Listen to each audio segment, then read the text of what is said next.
recognised the importance of the A1 and recommended that the UK government should seek to work with the Scottish government to development of the East Coast Road and Rail Corridor. We will respond to the UCR and publish that in due course. Thank the Minister for that response. But on the day that the Levelling Up agenda has been published, can he tell the House what steps he's taking to devolve powers and finance to the northern region so that we can strengthen ties with the Holyrood government, independent of Westminster, and so increase rail capacity, increase trade and opportunity for business? Minister. Well, I first of all should say I know how passionate the honourable gentleman is about transport matters. I had the pleasure of serving with him on the Transport Select Committee for a number of years. I think if he reads through the Levelling Up white paper, which came out today, I appreciate it, it's quite a weighty tome, so may not have had a chance to digest it all yet. But he will see in that the measures to which he's referring. That we can encourage better connectivity between the different economic centres of the UK. And I would be absolutely delighted to see a strengthening of that corridor between Scotland and the northeast of England.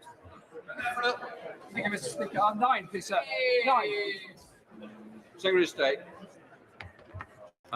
My office and I have regular discussions with the Ministry of Defence on all matters relating to defence in Scotland, including defence investment with industry and commerce in Scotland, which totalled almost £2 billion in 2020-2021.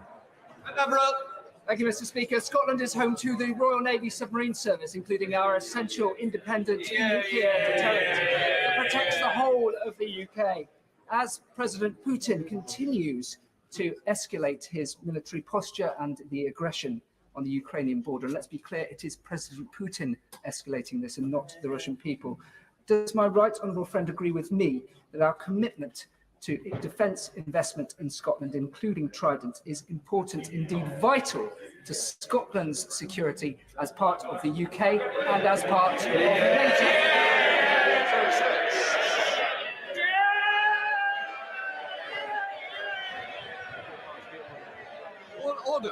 Order. I need to finish these questions. Please, it's in good order that you want to hear your own Secretary of State. Mr. Speaker, you won't be surprised to hear that I completely agree with my honourable friend. The UK's independent nuclear deterrent, which is Trident based at the HMS Naval Base Clyde, exists to deter the most extreme threats to the United Kingdom, but also to allies. Our nuclear deterrent is the ultimate assurance against current and future threats and remains essential for as long as the global security situation demands. Alan Smith, final question. Thank you, Mr. Speaker. Number 10, please. This government has consistently said the best way to support people's living standards is through good work, better skills. Our plan for jobs is working. The economy is growing and unemployment is low. The national living wage and universal credit taper and allowance changes are putting more money in people's pockets. Alan Smith. Thank you, Mr. Speaker. The UK energy market is demonstrably broken. Surely that's of concern to all of us on all sides of the House. Now, I'm particularly concerned about rural energy prices and disparities between urban and rural areas. Competition law and energy law are reserved to this place. Would the Minister support my call for an investigation into uncompetitive energy practices? And if he won't, would he care to come to the city of Stirling and explain to the people of Stirling and Scotland how the UK energy market is working for them? Minister. Well, first of all, can I welcome the honourable gentleman's home city and its City of Culture bid. And I'm always happy to come and visit Stirling. In fact, I believe I'm coming up in the next couple of weeks to visit. I'm very happy to meet him to discuss the measures he refers to. But I would point out that energy prices are rising globally. That is a consequence of the coronavirus restrictions easing and demand coming back, together with other geopolitical factors. So I would put the points he raises in that global context. Before we come to Prime Minister's questions, I wish to make a statement about the House practices regarding accusing members of lying or deliberately misleading the House. I recognise there are frustrations around the House's practices. Firstly, let me say that there are means by which accusations of lying may be brought before the House, including by means of a substantive motion. The Scottish National Party did so on their opposition day in November. However, members may not accuse each other of lying or deliberately misleading the House unless such a substantive motion is under consideration. Erskine May is clear that it is to preserve the character of parliamentary debate, which I take to mean to stop it descending into fruitless cycles of accusation and counter-accusation.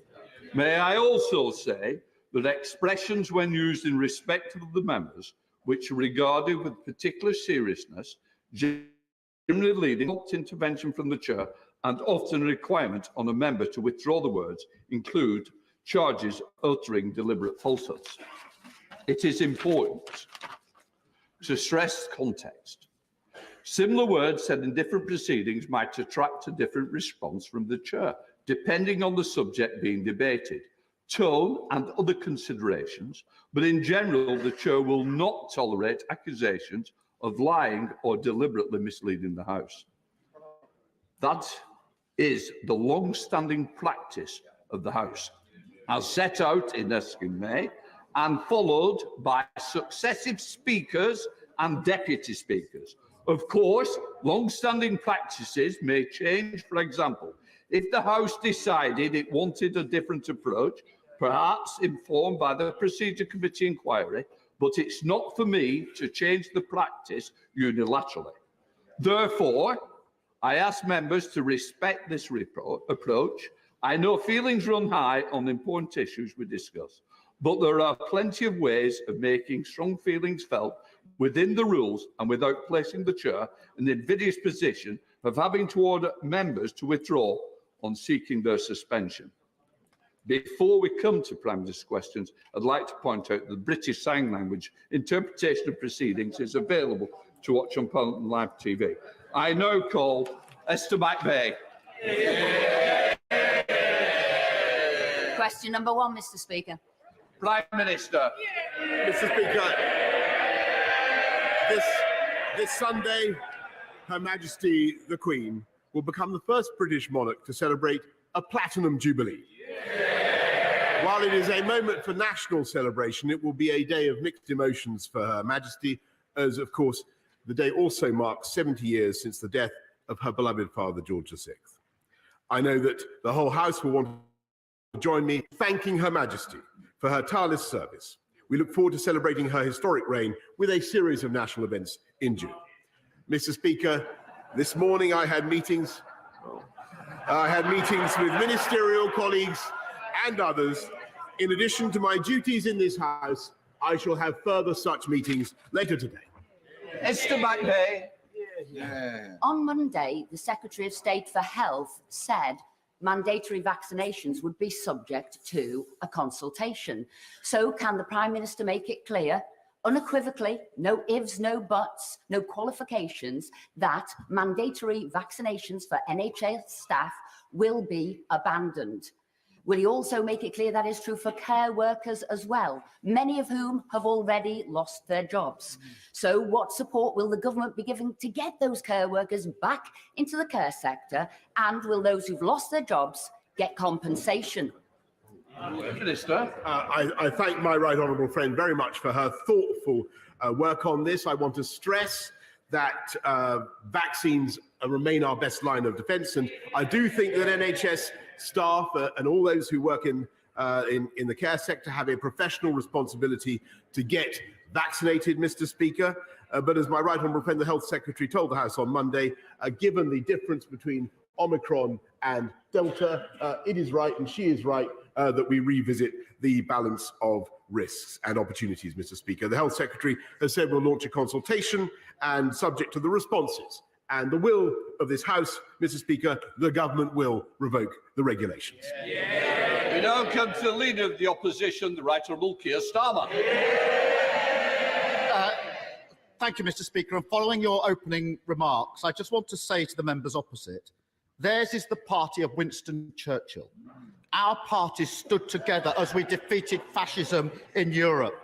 Now their leader stands in the House of Commons parroting the conspiracy theories of violent fascists to try and score cheap political points.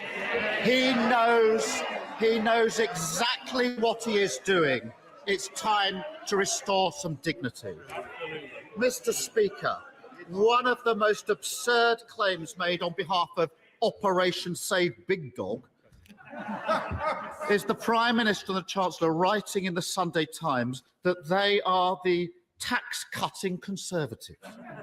Why do these alleged tax cutters keep raising taxes on working people? Prime Minister. Mr. Speaker, on his first point, I don't want to make weather of this, but I am informed that in 2013, the right honourable gentleman apologised and took full responsibility for what had happened on his watch, and I think, Mr. Speaker, that was the right thing to do. And Mr. Speaker, on what we're doing to tackle cost of living and taxation, Mr. Speaker, our COVID recovery plan is absolutely vital in helping people with the cost of living, lifting up universal credit payments, Mr. Speaker, by cutting the tax that people effectively pay, lifting the living wage, Mr. Speaker, helping councils with another £500 million for those who are facing particular hardship, Mr. Speaker. But what we're also doing, and this is absolutely vital, is increasing the number of high-wage, high-skill jobs in this country, 420,000 more on the payroll than there were before the pandemic began, because we've had the fastest exit from COVID of any European economy, Mr. Speaker, because we had the fastest vaccine and booster rollout. Keir Starmer. Mr. Speaker, it's not just the national insurance rise. Thresholds for income tax, frozen. A stealth tax on working people. The threshold for tuition fees, frozen. A stealth tax on working people. Local authorities forced to increase council tax, a stealth tax on working people. You can be as stealthy as you like, but you can't hide reality. We have the highest tax burden for 70 years during the middle of an inflation crisis. So I ask the Prime Minister again, why do he and the Chancellor keep raising taxes on working people? Prime Minister. Mr. Speaker, what we are doing is helping people with the cost of living, cutting taxes for those on universal credit, Mr. Speaker, as I have said, helping people with the cost of their fuel, Mr. Speaker, with the cold weather payments, the warm homes payments, Mr. Speaker, doing all the things that this country would expect, lifting the living wage, which this party, Mr. Speaker, introduced. This government has increased by the record amount, Mr. Speaker. And above all, the most important thing that we are doing is helping people into work. 500,000 people off welfare into work under our Way to Work scheme. More people in work now than before the pandemic began, and that is the record of this government. Labour, never forget, Mr. Speaker, there's never been a Labour government that left office with unemployment lower than when they check that out, Mr. Speaker. Keir Starmer. Lots of words, lots of bluster, no answers. Word of warning. Word of warning, Prime Minister. That's not going to work with the police.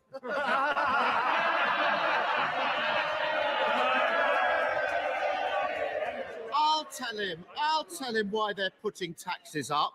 Low growth. In the decade of Tory government before the pandemic, growth slumped.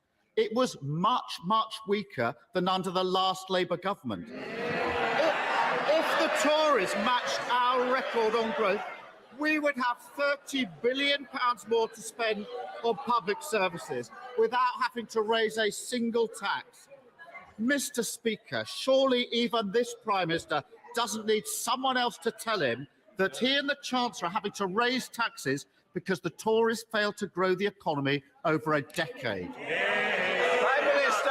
No, Mr. Speaker, I think everybody in this country can see that we've been through the biggest pandemic since for 100 years, that we've looked after the people of this country to the tune of £400 billion, that we've put into furlough and all the other schemes, 11.7 million people protected. Everybody knows the cost of that, Mr. Speaker. And at the same time, in spite of all the difficulties that we have faced, we have now got the fastest growth in the G7. Absolutely true. We've got youth unemployment.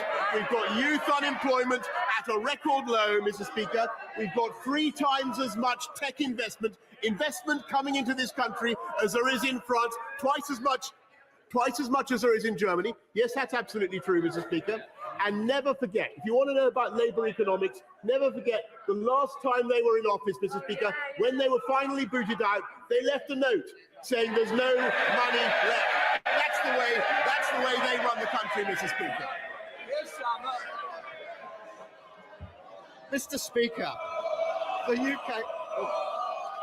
Some people won't be getting more because they won't be here to hear it. So, Keir Starmer.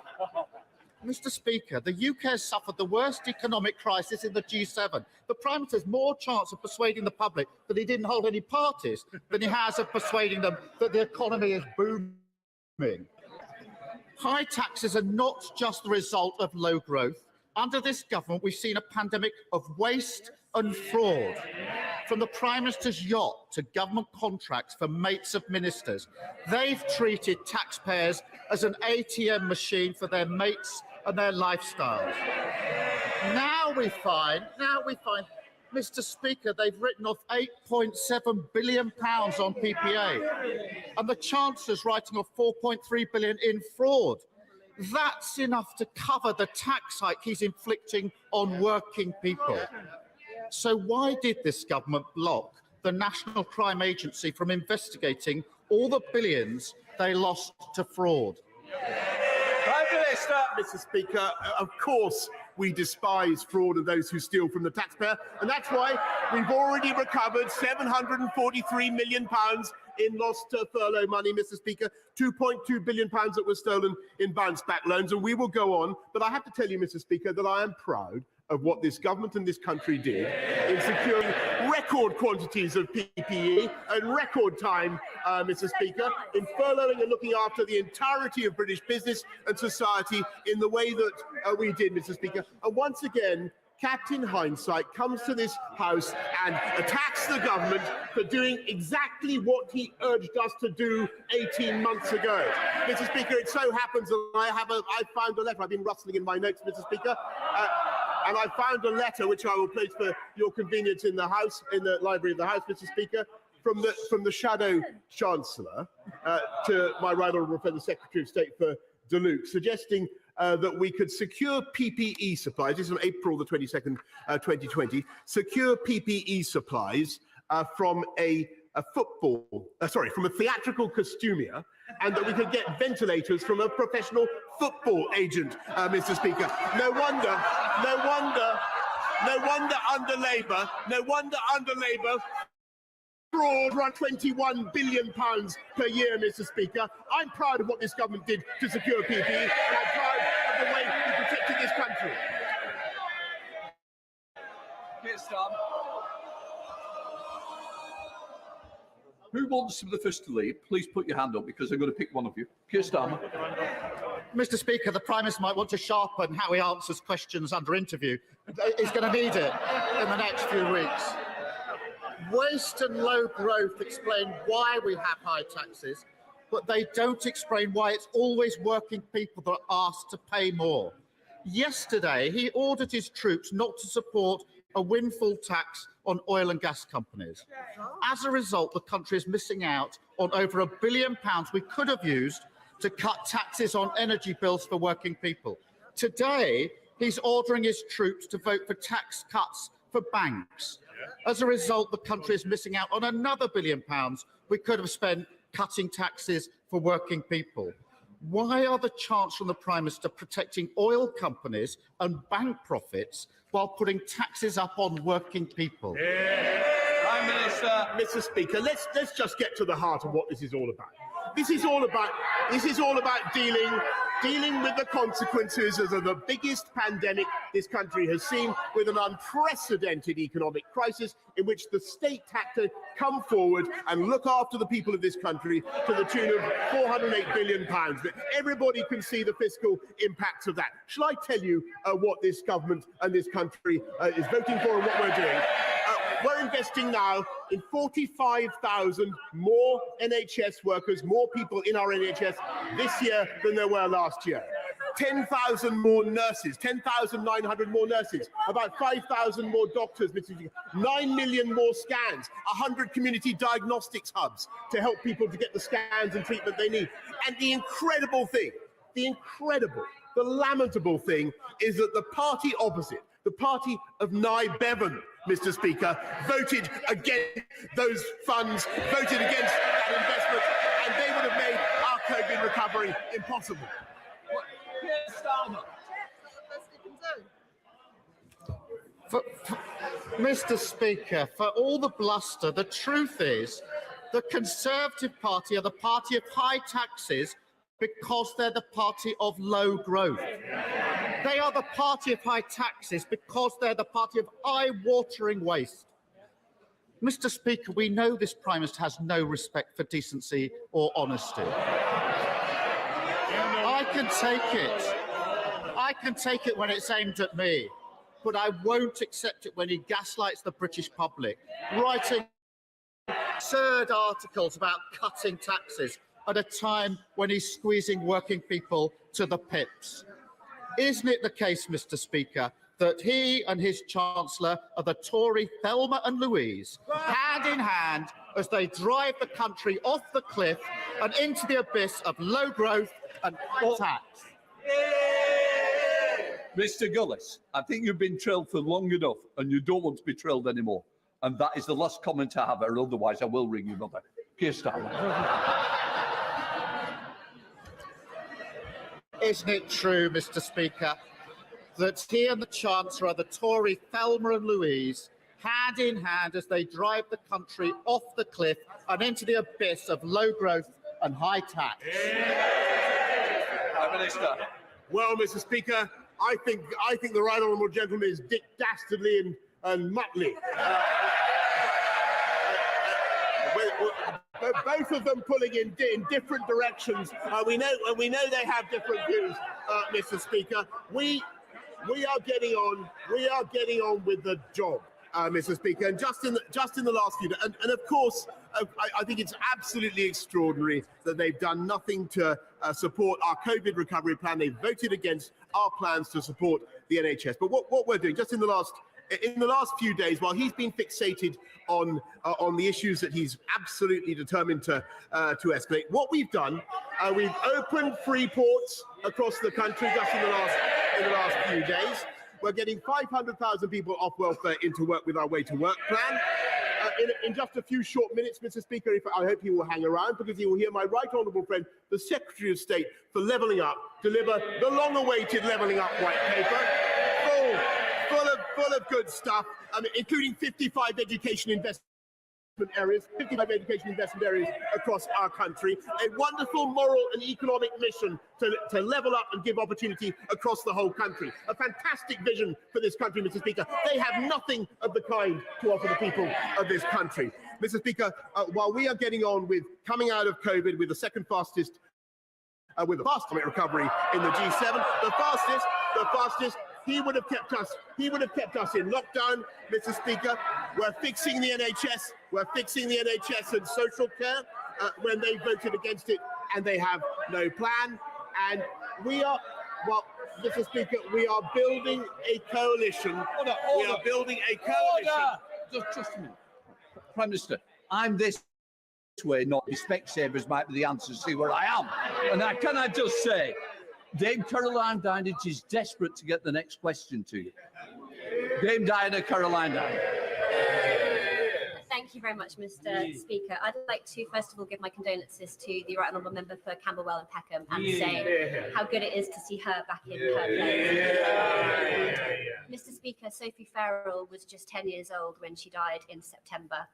Childhood cancer is often described as rare, yet cancer is the biggest killer of children under 14. Sophie's GP failed to diagnose her cancer, and it was only when she went to an A&E that they discovered the tumour in her little body that was 12 centimetres long.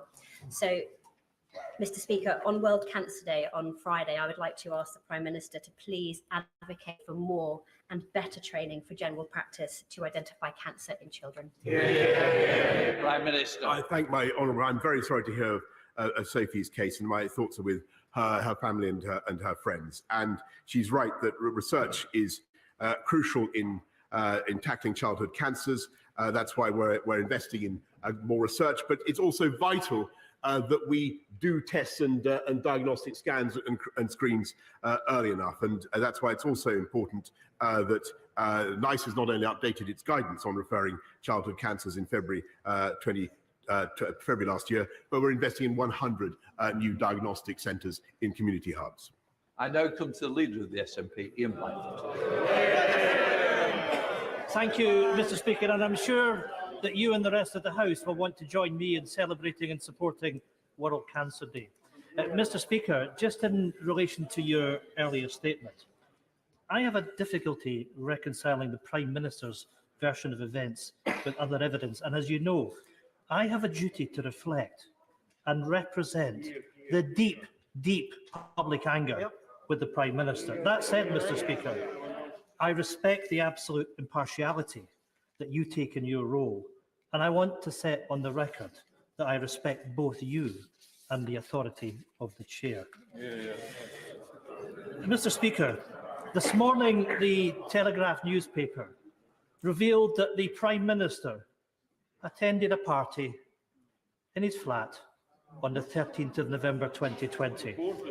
The Prime Minister previously told the House that no party took place. The police are now investigating this party, and we face a very real prospect of a sitting Prime Minister being questioned under caution and being fined in office. And if he is questioned, Mr. Speaker, he must go. If he's fined, he must resign. Mr. Speaker, you'll agree that the House should not be treated with contempt. So can the Prime Minister... No, here we go again. So can the Prime Minister update the House on his whereabouts on the evening of the 13th of November?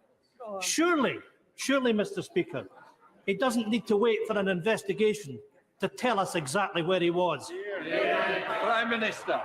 Well, Mr. Speaker, here we go again, says the right honourable gentleman opposite, and I must say those are entirely my feelings. He asked exactly the same questions as I recall in the chamber a few days ago. He knows, Mr. Speaker, that the process must go on, but I can tell him what's been going on in Downing Street. Mr. Speaker, in November and throughout, we've been delivering the fastest vaccine and booster rollout anywhere in Europe.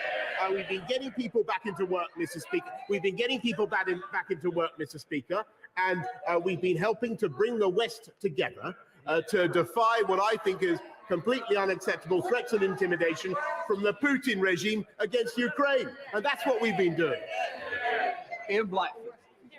Thank you, Mr. Speaker. I mean, that was a disgraceful response. And I have to say to the Prime Minister, he should read the room and he should see some of the faces on his colleagues' faces. He has lost it. Mr. Speaker, we've now reached the ridiculous scenario of a Prime Minister who can't even tell us where he was. He lives in a world where he thinks everything is owed to him, and he never pauses to think what he owes to the public. The Prime Minister is now a dangerous distraction at home and a rock on the international stage. What does it tell the Prime Minister and the public that in the morning that he has returned from Ukraine, the chair of the Defence Select Committee has submitted a letter of no confidence in him? Prime Minister.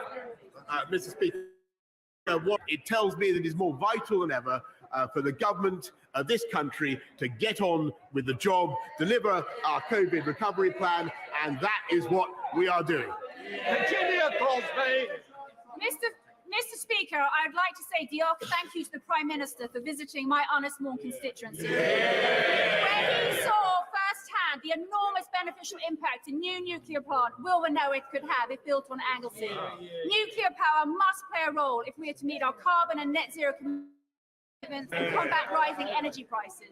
Does my right honourable friend agree that the rapid deployment of nuclear technology must be a priority for this government? And if so, will my right honourable friend commit to financing a nuclear plant at the Wilver site this Parliament? Well, it was a great joy to visit my honourable friend's constituency, where I believe she is known as Atomic Kitten, or so she informed me, Mr. Speaker, and she outlined in great detail her plans for Wilfer. It's a fantastic site, and it remains a very interesting and attractive prospect for new nuclear power. Colin Eastman. Thank you, Mr. Speaker. I'm not sure if the Prime Minister has noticed, but while he's been partying, working families in Northern Ireland have lost £1,000 from their universal credit. Their national insurance has been put up by this government, and their energy bills are going through the roof. He's very fond of telling us that we're all in this together. Isn't it the truth, Mr. Speaker, that this Prime Minister has only ever been in it for himself and his rich mates? No, Mr. Speaker, I'm in it to serve my country and the entire United Kingdom. And I'm also proud that we've had the biggest investment in Northern Ireland since devolution began, and we've cut taxation on universal credit. Thank you, Mr. Speaker. South Wales has totally cut off Dorset, Somerset, most of Wiltshire and Devon from its direct rail services to London, as well as slashing our service in half, most of which is totally unnecessary. Will my right honourable friends support me and my neighbouring colleagues in getting direct services back to West Dorset and having a timetable that's fit for our region? Prime Minister. I want to thank my honourable friend very much for his question, and he knows whereof he speaks. He's an expert in this subject, Mr. Speaker, and he's lobbied very effectively for his constituents and reflected their frustrations. And I'm told that the timetable is expected to return to December 2021 levels from Saturday, the 19th of February. Alex Sherbel. Thank you, Mr. Speaker. I was out this weekend speaking to a constituent who has a cold and leaky house. She has seen her bills already go up from £100 to £170 a month. The government have failed to insulate her house and failed to control her fuel bills. Bribing people with their own money is no plan. The Prime Minister has no plan to cut VAT, no plan to get the oil and gas industry to contribute. Another constituent who voted for the Prime Minister went further and called him despicable. What use is the Prime Minister who has no plan for families struggling with the cost of living and has lost the trust of the people of this country? Prime Minister. Well, Mr. Speaker, he talks about cutting VAT. I wonder whether he voted for Brexit and our ability to cut VAT. Perhaps he could indicate. Perhaps he could indicate, Mr. Speaker, what we're doing, which we delivered, Mr. Speaker, and his anniversary we celebrated on Monday. And what we're doing, Mr. Speaker, is, and I sympathise very much with his constituent, and I understand the pressures that people are facing on the costs of living. But what we've got to do is invest in and then protect them, and we're putting £12 billion worth of support and financial help for families in hardship this year, and it's absolutely vital after the pandemic. But the most important thing is to have a jobs-led economic recovery. And in case I failed to make myself clear before you wound me up, Mr. Speaker, that's why we have the fastest economic growth in the G7. Thank you, Mr. Speaker. The Greater Manchester Mayoral Clean Air Zone scheme, effectively a congestion charge affecting all 500 square miles of Greater Manchester, including my constituents in Lee, is a job-destroying tax on ordinary workers. We all want clean air, but the model proposed by Mayor Burnham is unworkable and economically devastating. With charges of £60 per day per lorry driver.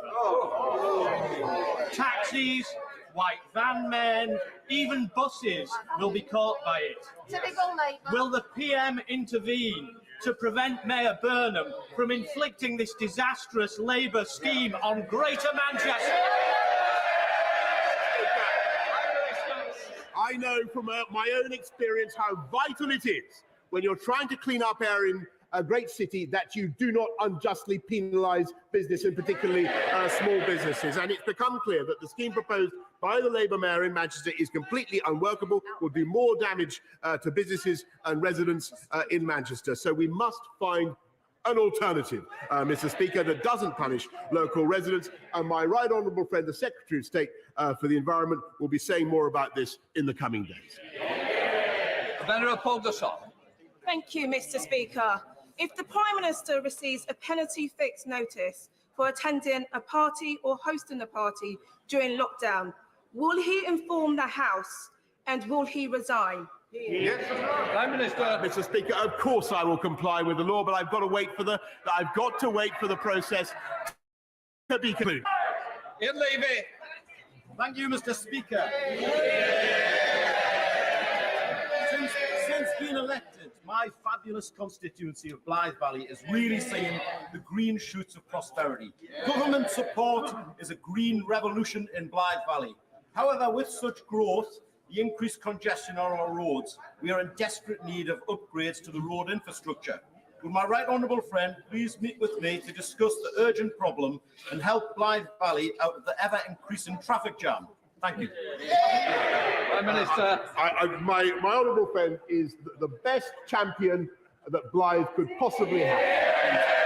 He does a quite amazing job, and I want to thank him in particular, Mr. Speaker, for helping to secure the British Volt Gigafactory in Blythe. Absolutely amazing investment, and I understand that, of course, growth and prosperity bring their challenges when it comes to congestion on our roads. We have to tackle that. We're working with the council on a bid for the Blythe Relief Road, and I'll make sure that my honourable friend gets a meeting with the Transport Secretary to discuss it further. Rachel Baston. Thank you, Mr. Speaker. The problem with a distracted Prime Minister is that he makes the wrong choices. While he's been living it up, many of my constituents are living on the breadline as food, energy and taxes shoot up. In York, the rent prices are the highest now in the north and some of the highest in the country. And York is now in the top 10 places in the country where there is a cost of living crisis, pushing my constituents further into poverty and debt. So when is he going to stop protecting himself and start protecting my constituents? So, Mr. Speaker, one of the first things I did when I became Prime Minister was to ensure that we looked after people on low incomes by increasing local housing allowance, Mr. Speaker, by increasing the living wage, not once but twice, and by record amounts, Mr. Speaker, and of course by doing what we've now done with universal credit. But the most important, I really think the House needs to get this, but the most important thing about the UK economy right now is that we have a strong jobs-led recovery. And that is what is going to drive up wages and drive up productivity and drive up growth. And that is what this government is delivering. So Desmond Sway. Will he brief us on his visit to Ukraine? Mr. Speaker, I thank my honourable friend very much, and in very briefly, Mr. Speaker, I can tell the House that the mission was to, as I hope everybody will support, was to stand shoulder to shoulder with Ukraine, for the House, for our country to show that we stand with the people of Ukraine and we stand for the sovereign and territorial integrity of Ukraine at a very difficult time, because there are on the borders of Ukraine, as everybody knows, about 125,000 Russian troops massing. The situation is very perilous, and the job of the UK is to lead the West in bringing together the most important countries in creating a package of economic sanctions that will deter President Putin from what I believe would be a disastrous miscalculation, and also to strengthen our support for the Ukrainian people and indeed the Ukrainian army. And we're doing that. We're supplying lethal but defensive weaponry as well as training to the Ukrainians. And that is greatly appreciated. But I must say that the situation remains risky, Mr. Speaker, and it is vital that diplomacy finds a way forward. Thomas. Mr. Speaker, on a related issue, after the publication of the Russia report, the Prime Minister claimed tackling illicit finance and driving dirty money and money launderers out of the UK is a priority. His warnings to Mr. Putin of late would surely have carried more bite if he'd actually used the 18 months since publication of the Russia report to legislate for an economic crime act to stop the flow of dirty money for Russia. Why hasn't he prioritised this issue of national security? Minister. Mr. Speaker, contrary to some of the myths that are peddled, this government has come down very hard on dirty money from Russia and everywhere else. That's why we brought in the unexplained wealth orders and indeed China, Mr. Speaker, which they might like to consider. That's why we have sanctions on Russia following what they did in Crimea in 2014. We have Magnitsky sanctions on everybody involved in the poisoning of Alexei Navalny. And to his point, Mr. Speaker, we are bringing forward the economic crime bill so that it will take place, it will be voted on in the third session of this Parliament. Thank you, Mr. Speaker. Despite the best efforts of the opposition, 2 years ago this week, this government delivered the democratic decision to leave the European. And despite there being a global pandemic in the 2 years since, over 70 free trade agreements signed. However, as we recover, there are many more opportunities that can be realised. So will the Prime Minister commit to appointing a minister responsible for realising those Brexit freedoms and benefits that will boost all of our constituencies? Mr. Speaker, you can hear from the chuntering opposite that they still want to take this thing back. They still want to cancel Brexit, Mr. Speaker. But it was thanks to Brexit very largely that we had the fastest vaccine rollout in Europe, Mr. Speaker, and we've been able to deliver our free ports, Mr. Speaker, and we've been able to do 60 or 70 free trade deals around the world. And yes, Mr. Speaker, I'm not going to anticipate any decisions I may make about the government, but I certainly think it would be a good idea to have a minister driving that post-Brexit agenda. Thank you. Let's just recap, Mr. Speaker. Before we were told we must wait for the Sue Gray report, then we were told we must wait for the police investigation to conclude. There was no party, and then if there was a party, I wasn't there. Then, well, if there was a party, then all rules were followed. But no one, Prime Minister, believes you. And if any of the above were true, why did Allegra Stratton have to resign? Prime Minister. Mr. Speaker, I explained that sad matter on the floor of the House, and nobody wanted Allegra to resign, and I was very sad that she did. Simon Jupp. Thank you. Mr. Speaker. My constituent, Ginty Sharon from Exmouth, has launched a campaign to get a dedicated menopause clinic in Devon.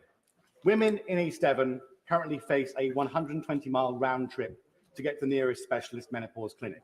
It's not good enough, is it? No. Will my right honourable friend outline what steps the government is taking to improve access to menopause services in Devon and the South West? Prime Minister. Well, I thank my honourable friend for raising this very important campaign, and we are committed to improving menopause care so that all women can have access to the support they need and to manage the symptoms. Menopause will be a priority within our women's health strategy, and we're committed to establishing a UK-wide menopause task force, Mr. Speaker. Dame Angela Riedel. Thank you, Mr. Speaker. If the Prime Minister needs a Metropolitan Police inquiry to tell him whether he attended a party on the 13th of November in his own Downing Street flat, why should we believe that he's a fit and proper person to have his hand on the button of our independent nuclear deterrent? Prime Minister. I hesitate to remind the right honourable lady, but she campaigned actively to install a Prime Minister who wanted to get rid of our nuclear deterrent altogether. Marquis, well, Thank you, Mr. Speaker. The Prime Minister, the government and our NHS have done an amazing job with the vaccine rollout, making it a resounding success. Would my right honourable friend join me in thanking the wonderful NHS workers, volunteers and pharmacies who have worked so hard to help make this possible in Dewsbury, Mirfield, Kirkburn and Denbigh. Prime Minister.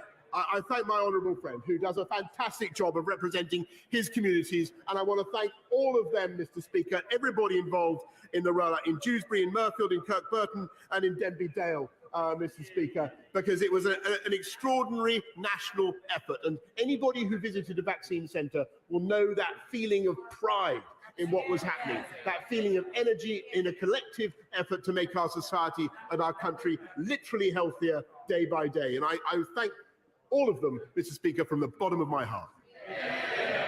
That's the end of PMQs. So those who wish to leave, please do so quietly and quickly.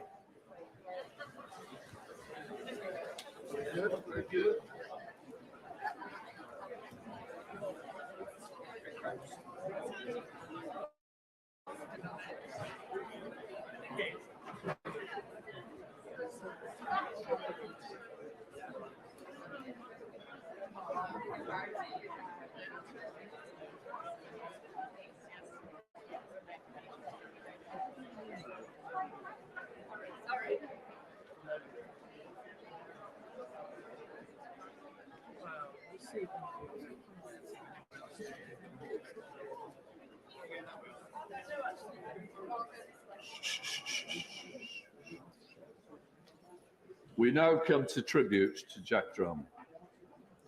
Jack made his mark long before he came into this House, in particular as a fearless, energetic trade unionist. I remember campaigning with him in the 80s and the 90s to save the Royal Ordnance Factory in Chorley. He was positive, down to earth, and determined to help working with people, characteristics which remain with him and throughout his career. And I've got to say, somebody who knew Jack and worked with Jack, he was innovative, he was absolutely visionary, that we sat down upon a closure where thousands of jobs, and Jack said, we're in this together, we will stand shoulder to shoulder with the people whose jobs are at risk. And he said, we've got to look beyond what kills people. We can do something different. Let us look for alternatives that saves people's lives. The expertise that was in Royal Ordnance Chorley was second to none. Of course, we've got to fight for the jobs in the first place. It came a choice between Glascoid and Chorley. And Jack said, with the land values, we know where British Aerospace will be. But in the end, we came up with real alternatives. We'd seen the Lockerbie, we'd seen the destruction and the loss of life. And in Chorley, they designed a cargo that stopped the plane coming down. That was the vision of Jack, who said, if we can't save the jobs in making bombs, let us save jobs by finding an alternative to save life. So that's my personal experience of Jack Drummond. I knew him on other occasions, but I've got to say, he was inspirational to me, and he's been inspirational to many others in this House. Since his election to this House in 2010, he proved to be an exemplary member of Parliament. He was assiduous and effective campaigner for his constituents. As a frontbencher, he was trusted to lead for the party, in particular sensitive areas such as housing, policing, pensions, and most recently, immigration. While he was a robust frontbencher, he always demonstrated respect for his opponents and was well liked and admired across the House. Nobody could fall out with Jack Drummond. While we mourn a colleague, it is Jack's family who will, of course, feel the loss more deeply. I know the whole House will join me in expressing our condolences to the mother of the House, the Right Honourable Member for Camberwell and Peckham. Harriet, I know that all members of this House will join me in saying to you and your family that we're so sorry for your loss. And it is a sad loss for this House. I will now take the points of order to allow tributes from esteemed colleagues. I now call the Prime Minister.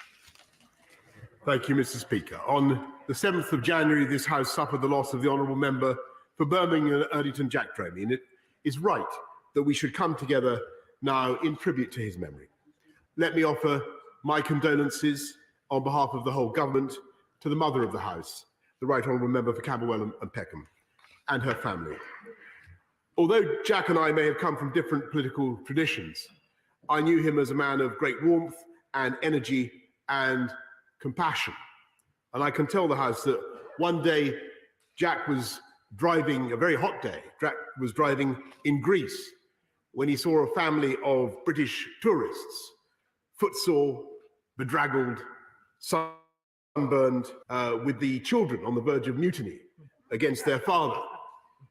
And experience, I understand. And he stopped the car, Mr. Speaker, and invited them all in, even though there was barely any room. And I will always be grateful for his kindness, because that father was me, and he drove away, Mr. Speaker. Jack had a profound commitment to helping all those around him and those he served. And he commanded the utmost respect across the House. He'll be remembered as one of the great trades unionists of our time, a veteran of the Grunwick picket lines, which he attended with his future wife, where they campaigned alongside the mainly Asian female workforce at the Grunwick Film Processing Laboratory. And having married someone who would go on to become, in his words, the outstanding parliamentary feminist of her generation, Jack became, again, in his words, Mr. Harriet Harman, née Dromey. He was rightly proud of the achievements of the Right Honourable Member for Camberwell and Peckham. But we should also remember today his own contribution to this House during his 11 years as the member for Birmingham Erdington. He was a fantastic local campaigner who always had the next cause, the next campaign, the next issue to solve. And I was struck by the moving tribute from his son, Joe, who described how Jack was always furiously scribbling his ideas and plans in big letters on lined paper, getting through so much that when Ocado totted up their sales of that particular paper one year, they ranked Jack as their #1 customer across the whole of the United Kingdom. And he combined that irrepressible work ethic with a pragmatism and spirit of cooperation, Mr. Speaker, which you have just so well described. So Jack would work with anyone if it was in the interests of his constituents. As Andy Street, the Conservative mayor of the West Midlands, remarked, he was a great collaborator, always able to put party differences aside for the greater good. Birmingham has lost a dedicated servant, and we have all lost a generous, inclusive friend who set a fine example. So while Jack once said that he was born on the left and would die on the left, I can say that he will be remembered with affection and admiration by people on the right, the left, and in the middle, Mr. Speaker.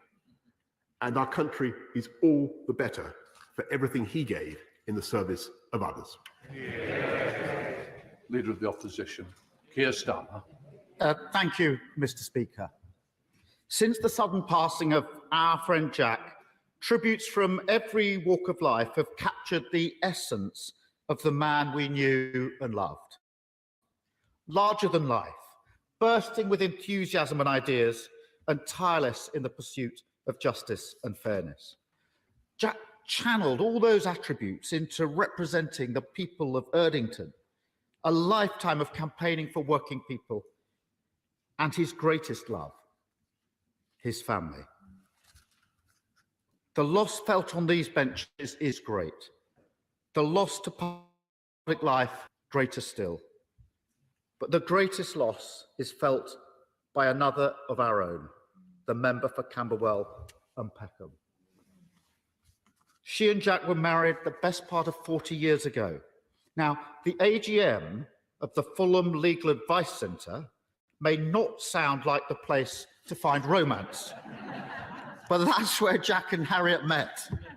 Jack addressing the meeting, and Harriet inspired to blaze a new trail, one that eventually led her to the place she holds today as an icon of the and of this Parliament.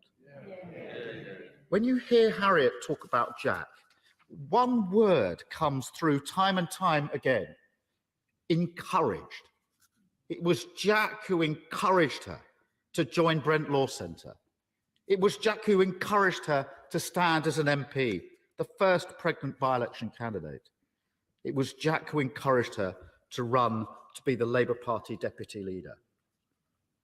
And when Harriet became the first woman in 18 years to answer questions at PMQs, it was Jack who sat in the visitors' gallery with their children, beaming down with love and admiration. And I'm so glad to see Jack's family here today, beaming down with the same love and affection and pride. The sense, Mr. Speaker, that Jack was always on your side is felt across this party and across the trade union movement. You can always get a measure of someone by how they treat their staff or those who rely on them. One of his former employees has said that whenever they met new people, he would always say that she was the real brains of the operation and he was merely the bag carrier. His humility, his sense of humour were legendary. Shortly after Harriet's book came out, a staff had it on their desk. Jack roared with laughter as he saw a photo of himself in his 20s. Mr. Speaker, barely recognisable, with a prodigious thick beard. Good grief, he explained. What was Harriet thinking? What, putting the picture in the book? Replied the staffer. No, Jack said, marrying me. I was fortunate enough to work alongside Jack when I was a new MP 15, and our friendship endured. And as I gave a speech in Birmingham just a few weeks ago, Mr. Speaker, it was Jack's face that I saw in the audience beaming up at me. He texted me the next day saying how much he'd enjoyed it. And that was 2 days before he died, which brings home the shock of his sudden tragic passing. Jack cut his teeth as a campaigner who spoke truth to power. He picked battles on behalf of working people, then he won them. It would be impossible to list all those victories today. He led the first equal pay strike after the Equal Pay Act was brought into law. He supported Asian women to unionise against a hostile management at Grunwick. And even this year, he campaigned for a public inquiry on behalf of COVID-bereaved families. Jack was a doughty campaigner, dubbed Jack of all disputes, feared by his opponents, but he was also deeply respected and liked across the political divide. Each and every one of us is richer for having known him. We will all miss him terribly. The funeral service on Monday was beautiful and moving. Today, our hearts go out to Harriet, to Joe, Amy, Harry, and Jack's grandchildren. The loss and grief they'll be feeling cannot be measured or properly described. It can't be wished away or pushed down and ignored, because great grief is the price we pay for having had love. We all love Jack, and even though he may no longer be with us here, that love will always live on. Thank you, Mr. Speaker. Father of the House, Sir Peter Bottomley. Mr. Speaker, can I say through you and through the mother of Amy, Joe and Harry that the personal was very well covered, Margaret's 2 days ago. The political has been covered by the press and by Gordon Brown when he spoke at the service. I'd like to contribute a parliamentary word and a trade union one. The parliamentary one is to Jack show what can be achieved if by chance you can't have ministerial office during your time here. And for those who come here thinking being a minister is the only thing that matters, they're wrong. Secondly, I believe that if we could have more people who've had serious continued trade union experience coming into this House, House of Commons will be better for it. And I hope that won't just be on one side of the House. We now come to the Leader of the SNP, Ian Blackford. Thank you, Mr. Speaker. Over recent months, we've been forced to gather here far too often to remember colleagues who very sadly and very often suddenly been lost to this Parliament.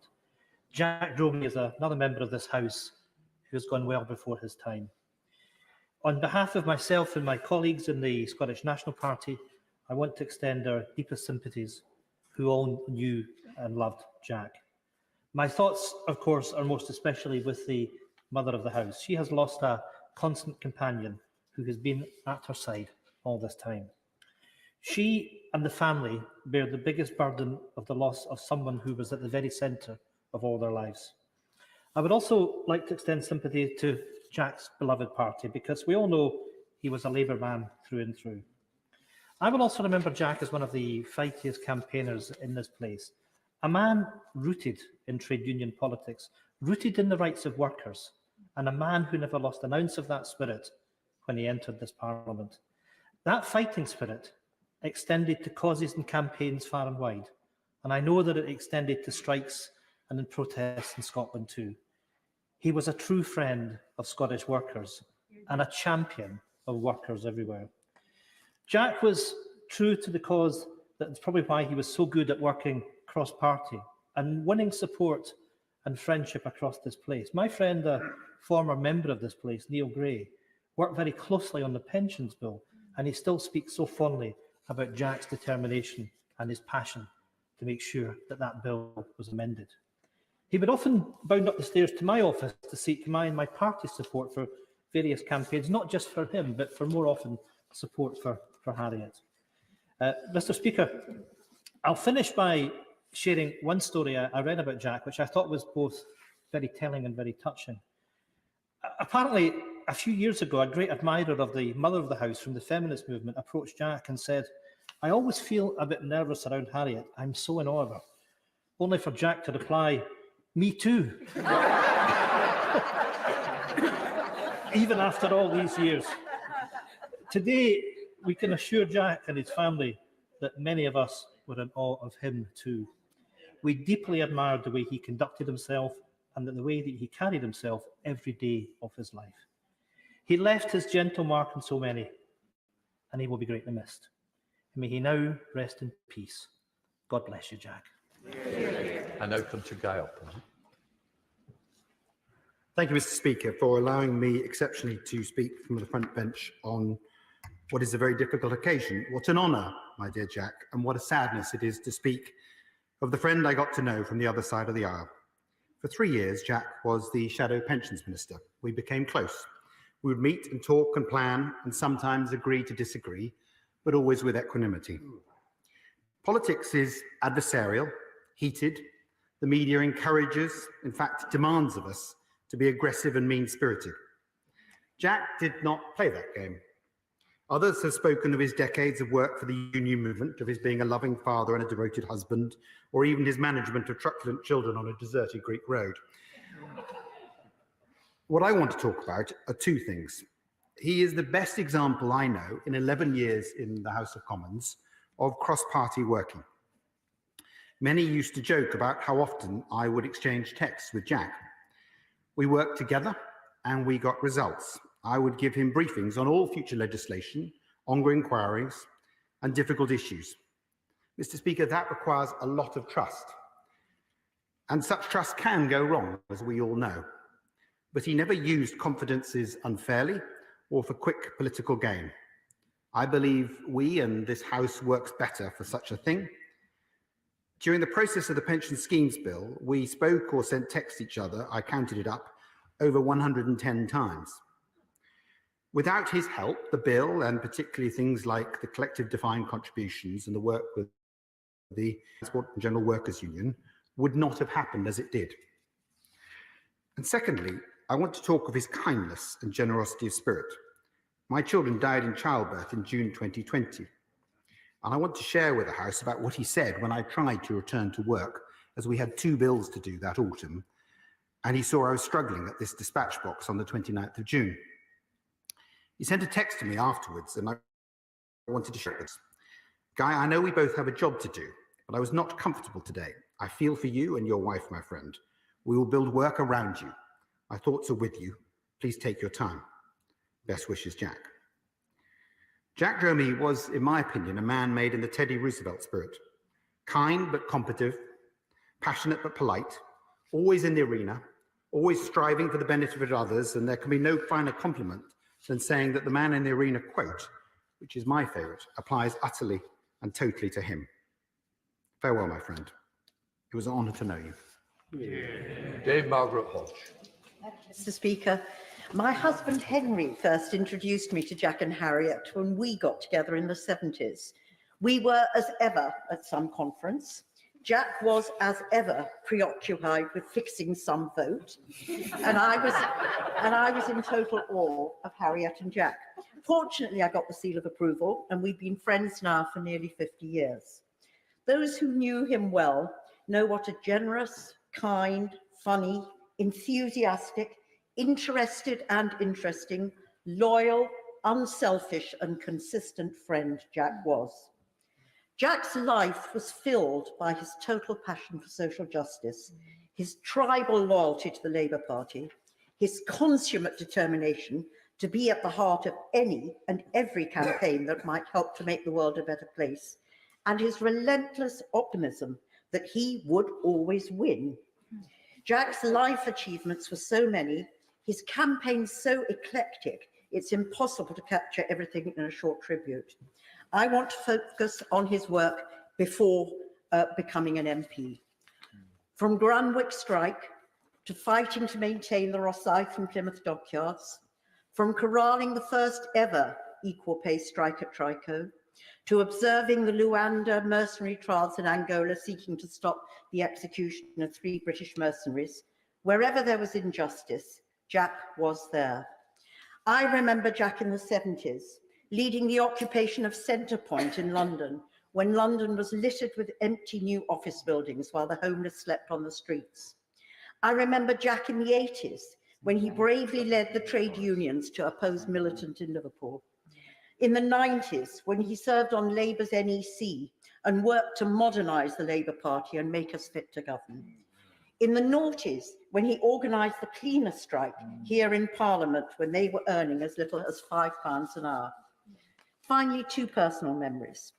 In all our fantastic, adventurous holidays together, whenever we arrived at a new destination, Jack's first question was always, "What's the Wi-Fi code?" He wasn't looking for a local restaurant. He wasn't finding a place for us to have a drink. His first priority was always, "Is everything okay in Erdington?" And on New Year's Eve, we'd always have a sing-song, me playing the piano, everybody else singing. And each year, Jack, with his great singing voice, would give us a solo performance that harked back to his Irish roots of Danny Boy, with the women joining in to help him with a high note at the end. We always brought in the new year with our bang. Our grief at his loss is an expression of our love for the man. Jack will continue to live on in all our todays and tomorrows as we take forward the campaigns he worked on and enjoy the successes he achieved. Thank you, Jack, for everything and for just being you. Andrew Mitchell. Thank you, Mr. Speaker. It's a privilege and an honour to speak today about Jack, who I'm proud to call my friend and colleague in this place. He was my parliamentary neighbour as his constituency inside Birmingham City ran alongside the royal town of Sutton Coldfield, and there were many mutual issues affecting our constituents on which we worked seamlessly, constructively and enjoyably together. Jack's arrival in Birmingham was somewhat unexpected, not least because those of us keenly watching the outcome of the selection contest had been advised that this was an all-woman shortlist, but we quickly established a rapport. The thing I learnt early on about Jack was that he was a brilliant negotiator. Faced with a brick wall, his instinct was not to pound his way through it, but to skillfully maneuver around it wherever possible. And he was ineffably charming and patient. He had a considerable knack locally of bringing people of different persuasions to common positions. He did it at times of great anxiety in the automotive industry in the West Midlands with Caroline Spellman, our former colleague from Meriden, and with West Midlands Mayor Andy Street, and most recently with me working on Afghans coming to Birmingham from Kabul. All of which leads me, Mr. Speaker, finally, to a story about Jack's negotiating powers, and forgive me for name-dropping, Mr. Speaker, about his relationship with the Marquess of Salisbury, a former colleague in this place, Conservative minister, and member for Dorset South, Robert Cranborne. When his lordship was Minister for Defence, he held regular meetings with the unions in Whitehall. These meetings sometimes ran for 4 hours. Meaningful results were slow in being achieved, but during particularly drawn-out moments, the Marquess, as he is now, would catch the eye of the then senior trade union negotiator, as he then was, Jack Dromey. After one such meeting, his lordship rang up Jack to suggest that it would perhaps be better if they sorted out the business beforehand, possibly over lunch, and to Robert's relief, Jack willingly agreed. Where should we go? Asked Jack, to which the Marquess replied, I wonder if you might like to come to White, my club in St. James's, to which Jack replied, I've always wanted to go there. And so affairs of state and the Ministry of Defence were congenially sorted out by these two distinguished public servants. On the first occasion, as various chiselled-featured members of the British establishment walked through the club's hallowed portals, Jack drank orange juice, but on the final occasion, after a particularly successful negotiation had been concluded, glasses of vintage port were consumed. And as he stepped out onto the street, Jack thanked his lordship for his kind hospitality, and as he left, over his shoulder said, by the way, please don't tell Harriet where we've been.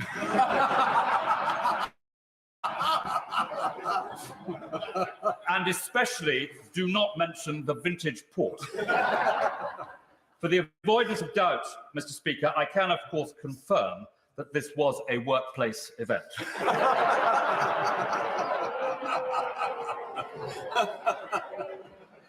Mr. Speaker, as we remember an adopted son of Birmingham, taken from us far, far too soon, let us remember the words of Harry, Jack and Harriet's son, who with both sadness and pride spoke of the quality, but not, alas, the quantity of the years they all had together.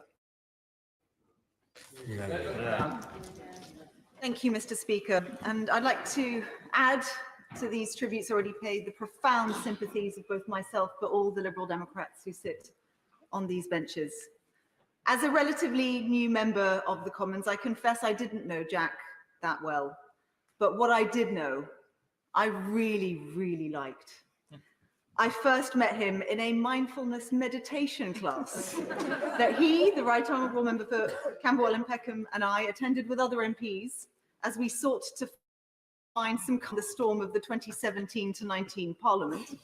I dare say, Mr. Speaker, it was at times hilariously awkward.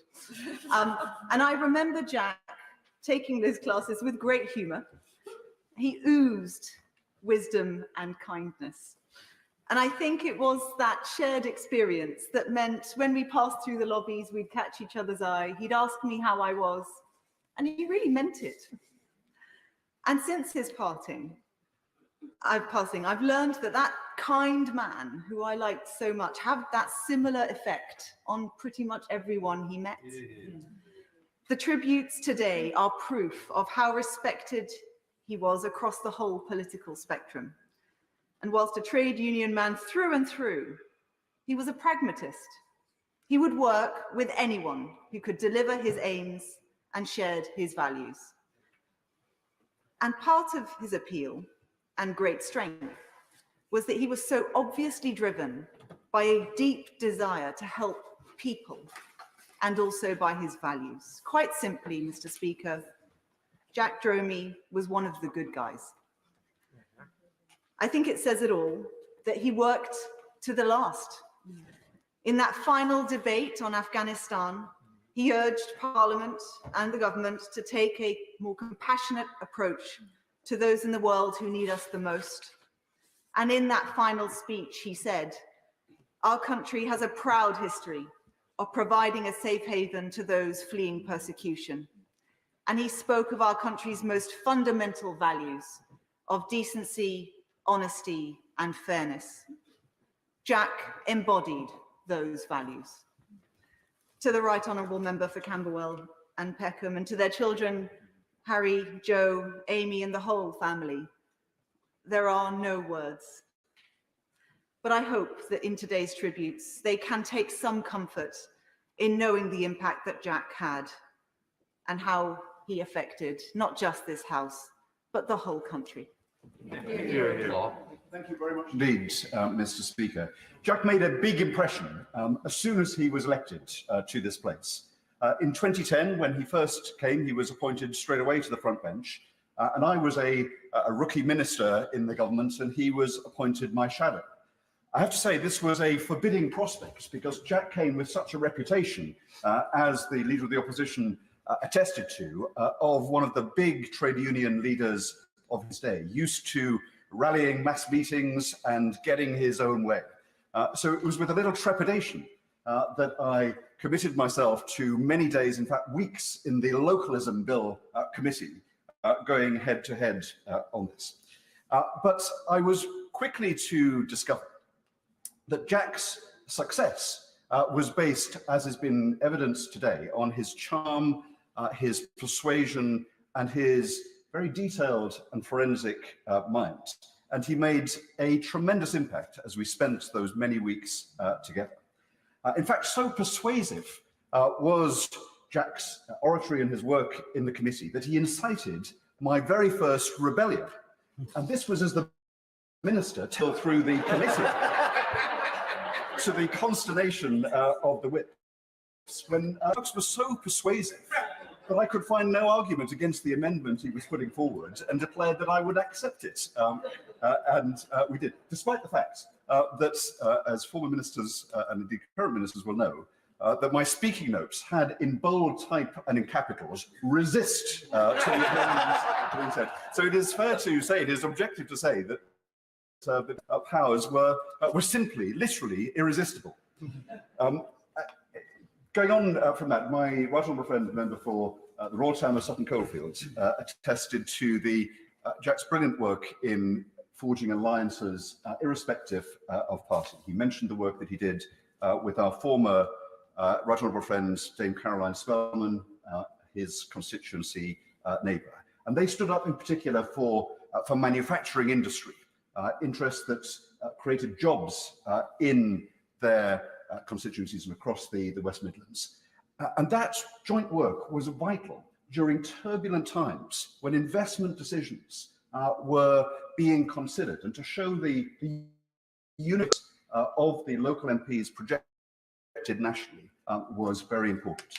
Jack's lifetime of knowledge, experience and passion for manufacturing industry made him an authority carrying universal respect and the confidence of employers creating jobs. And so I was honoured when Jack asked me, after Caroline stepped down at the last election, to continue that partnership with him. And we met regularly with businesses and trade union leaders, not only in his beloved automotive sector, but also in aerospace, chemicals, life sciences, and food and drink.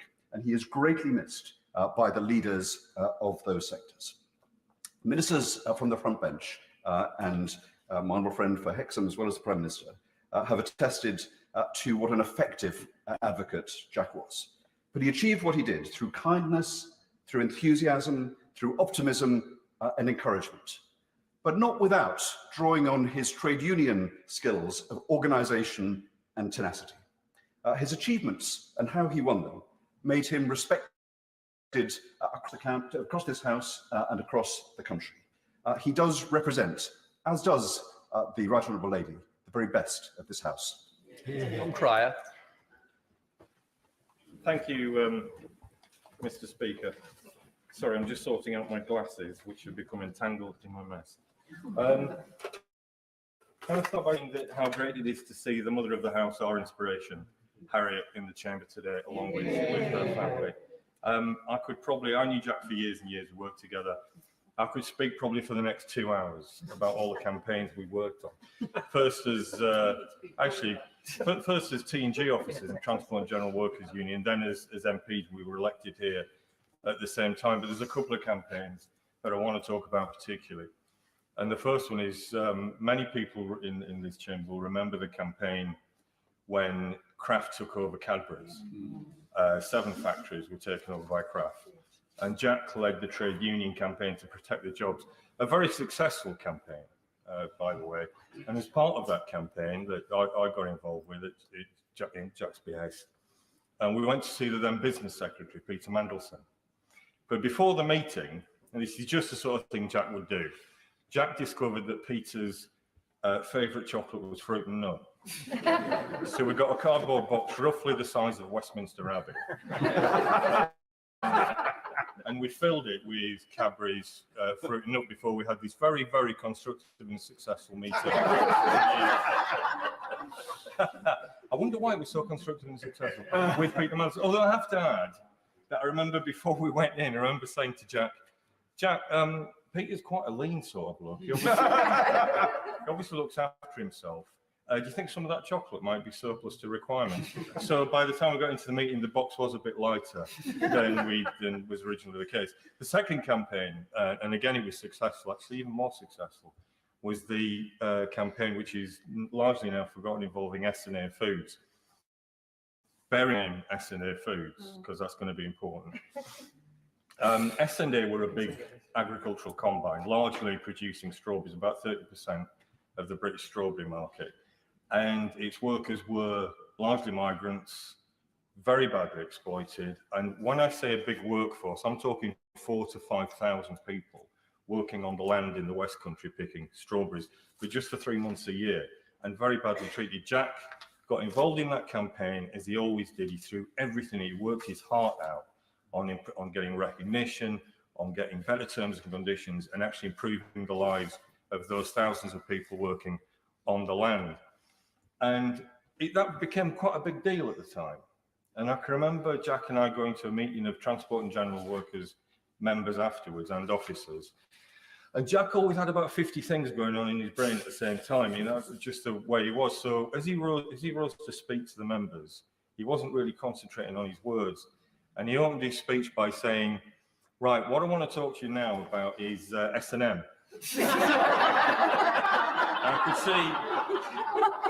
You could see all these pretty traditional, for those of you that knew the T&G, pretty traditional trade unionists, their faces dropping and going, what? And I was nudging Jack, saying, Jack, it's S&A, it's not S&M. That's something entirely different. I think.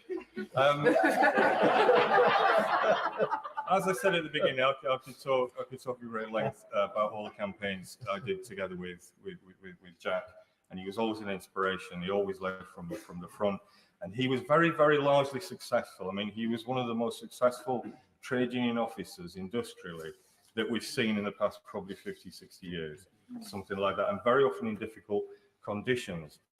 And there was one overriding aim that Jack had, and that was to improve the conditions and the lives of the people he and we represented.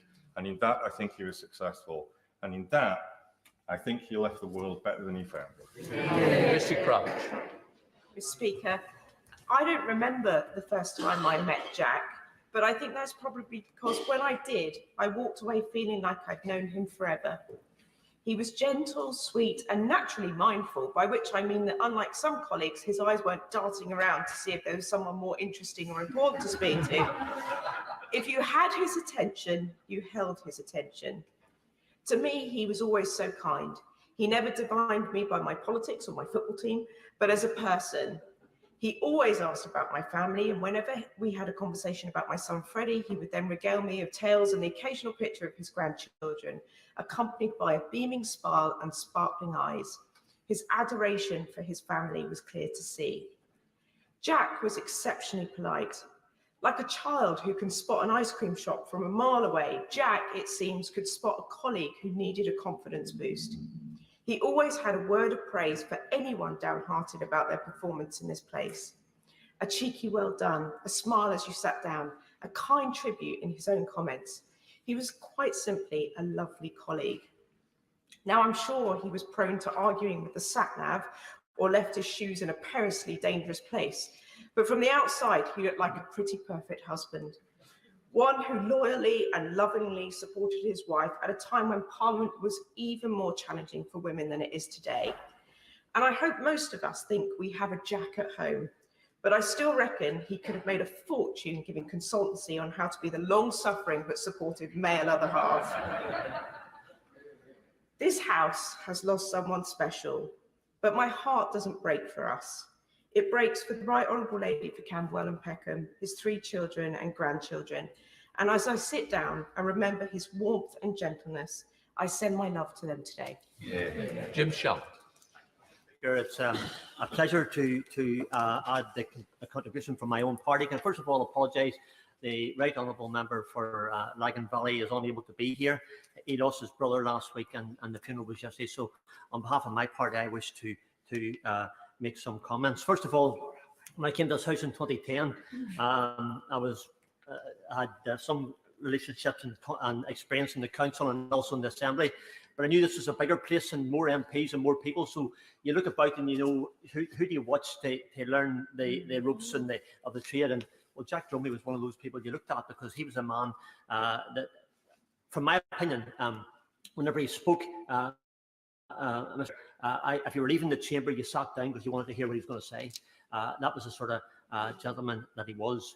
My last engagement with him, Mr. Speaker, would have been in Westminster Hall. That would be a surprise to people out in Westminster Hall. but I was. And on that day, Jack Dromey was there as a shadow spokesperson to speak on the Afghan citizen resettlement scheme. We had a very good debate and a good response from the Minister. And afterwards, as I always do, and others do as well, Mr. Speaker, I went up and I thanked him for his contribution. It was a significant contribution on a subject that he loved and he wanted to add to. And I thanked him for his contribution, and he in turn thanked me for the backbench committee, give us the privilege of the debate, but thanked me for at least requesting it. So those are the questions, and that hard to believe that was on the 6th of January. Yeah. And then less than some 18 hours later, I got a message from the girl in my office to tell me that Jack had passed away. I was sort of, no, you got it wrong. I seen him yesterday. I couldn't be right. But unfortunately, it was, Mr. Speaker, and it was right. So Jack Dromey was a man of strong principles and devotion to service, and indeed his legacy of a fighting spirit and relentless optimism is something which each of us on these benches can and should aspire to.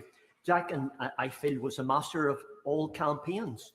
If he was campaigning for it, be on his side, because that was a winning side to be on. And we are in every section of this house, on this side and across the floor, the poor for his absence. So my thoughts and my prayers are with his family, with Harriet, our friend and colleague, the Right Honourable Member for Camberwell and Peckham, and the children at this time, as they face the oncoming days, as they will, but with fantastic memories, without this wonderful man so suddenly taken from us all. So, Mr. Speaker, I am sure that you will agree that the message to be sent to his family today is that you're not alone with your grief, and that this house, this great family of MPs and staff, are united behind you. Thank you. Thank you, Mr. Deputy Speaker. Thank you, Mr. Speaker. No one could fail to be moved on Monday by the incredible tributes to Jack from his 3 children, to Harry, Joe and Amy. We know, all of us, the pride that Jack had in his family, but we felt it too on Monday for Jack, and also their pride in him as well.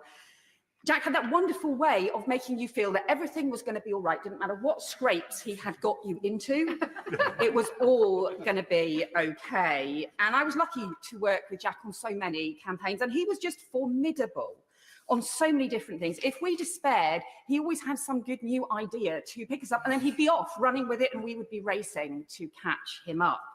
If we got too highfalutin, he would remind us what they were saying in the Dog and Duck. If we faltered, as all of us do, to time, he would be there to tell us we were brilliant and not to lose faith. And he was a fabulous feminist.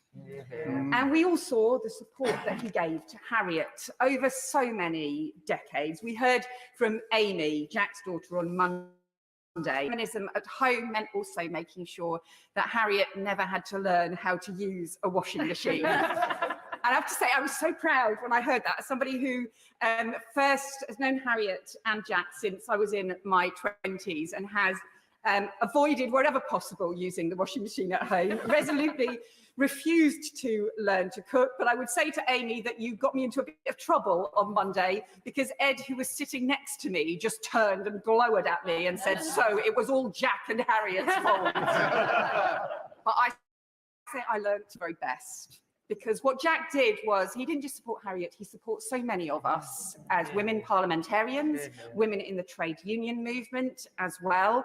And one women trade unionist said to me, Jack had encouraged her when she was a young mum many years ago to put herself forward in the trade union movement. And that would have been pioneering enough at that time. But what he also was, he spied her husband standing at the back holding their child, went to find him and to tell him what an incredibly important and noble job he was doing in supporting her too. And he also had that amazing special ability to bring people together at a time when politics can feel so divided. We heard how when he died, he had tributes from the 5 biggest manufacturing groups in Britain and also the 5 biggest trade unions, a unique reflection of the industrial alliance he had worked so hard to bring together. And in the Labour movement, he didn't just straddle the left-right divide, he also had strong roots in both our liberal and our communitarian traditions. Unusually, he had his politics and values throughout his life bound together that fierce support for equality, for feminism, for anti-racism rights, but also that deep roots in community solidarity, in family, and in faith in the dignity of work. And he brought that together, and we need more Jacks. I was with Jack he died, and every conversation I had with him that day was just pure Jack. There was something I doubted that I'd done that he said was brilliant. I'm sure it wasn't. There was, we talked about Christmas, and he said how wonderful his grandchildren were. And then he went on in Parliament to speak in the debate and make a passionate and patriotic case for the government to do the right thing by vulnerable Afghan refugees. And as a last act in Parliament, it was entirely fitting, and that demonstration of his persistent decency and solidarity. But most of all, Jack was an optimist. He loved life and he loved people, and he made lives better because he believed things could be better. And so many of us have learnt so much from Jack that we will make sure that legacy carries on. Thank you. Thank you, Mr. Speaker. Jack Dromey was my mentor, my teacher, my political partner, and my friend for almost a decade and a half in Birmingham. Like many of us here today, he was like a father to me. Indeed, he was at school with my dad at Cardinal Vaughan in West London, part of that extraordinary generation of second-generation Irish kids, sharp, chippy, pushing, determined to make a contribution to social justice. Didn't always start smoothly. My godfather, Spud Murphy, then a prefect at Cardinal Vaughan, used to talk to me fondly about having to give Jack a clip round the ear for smoking behind the bike sheds at school. But Jack was not a rebel without a cause. His cause was social justice. He fought for it his entire life. His glorious life was one long crusade for the underdog. He fought for them whenever and wherever he found them. His campaigns in Birmingham are innumerable.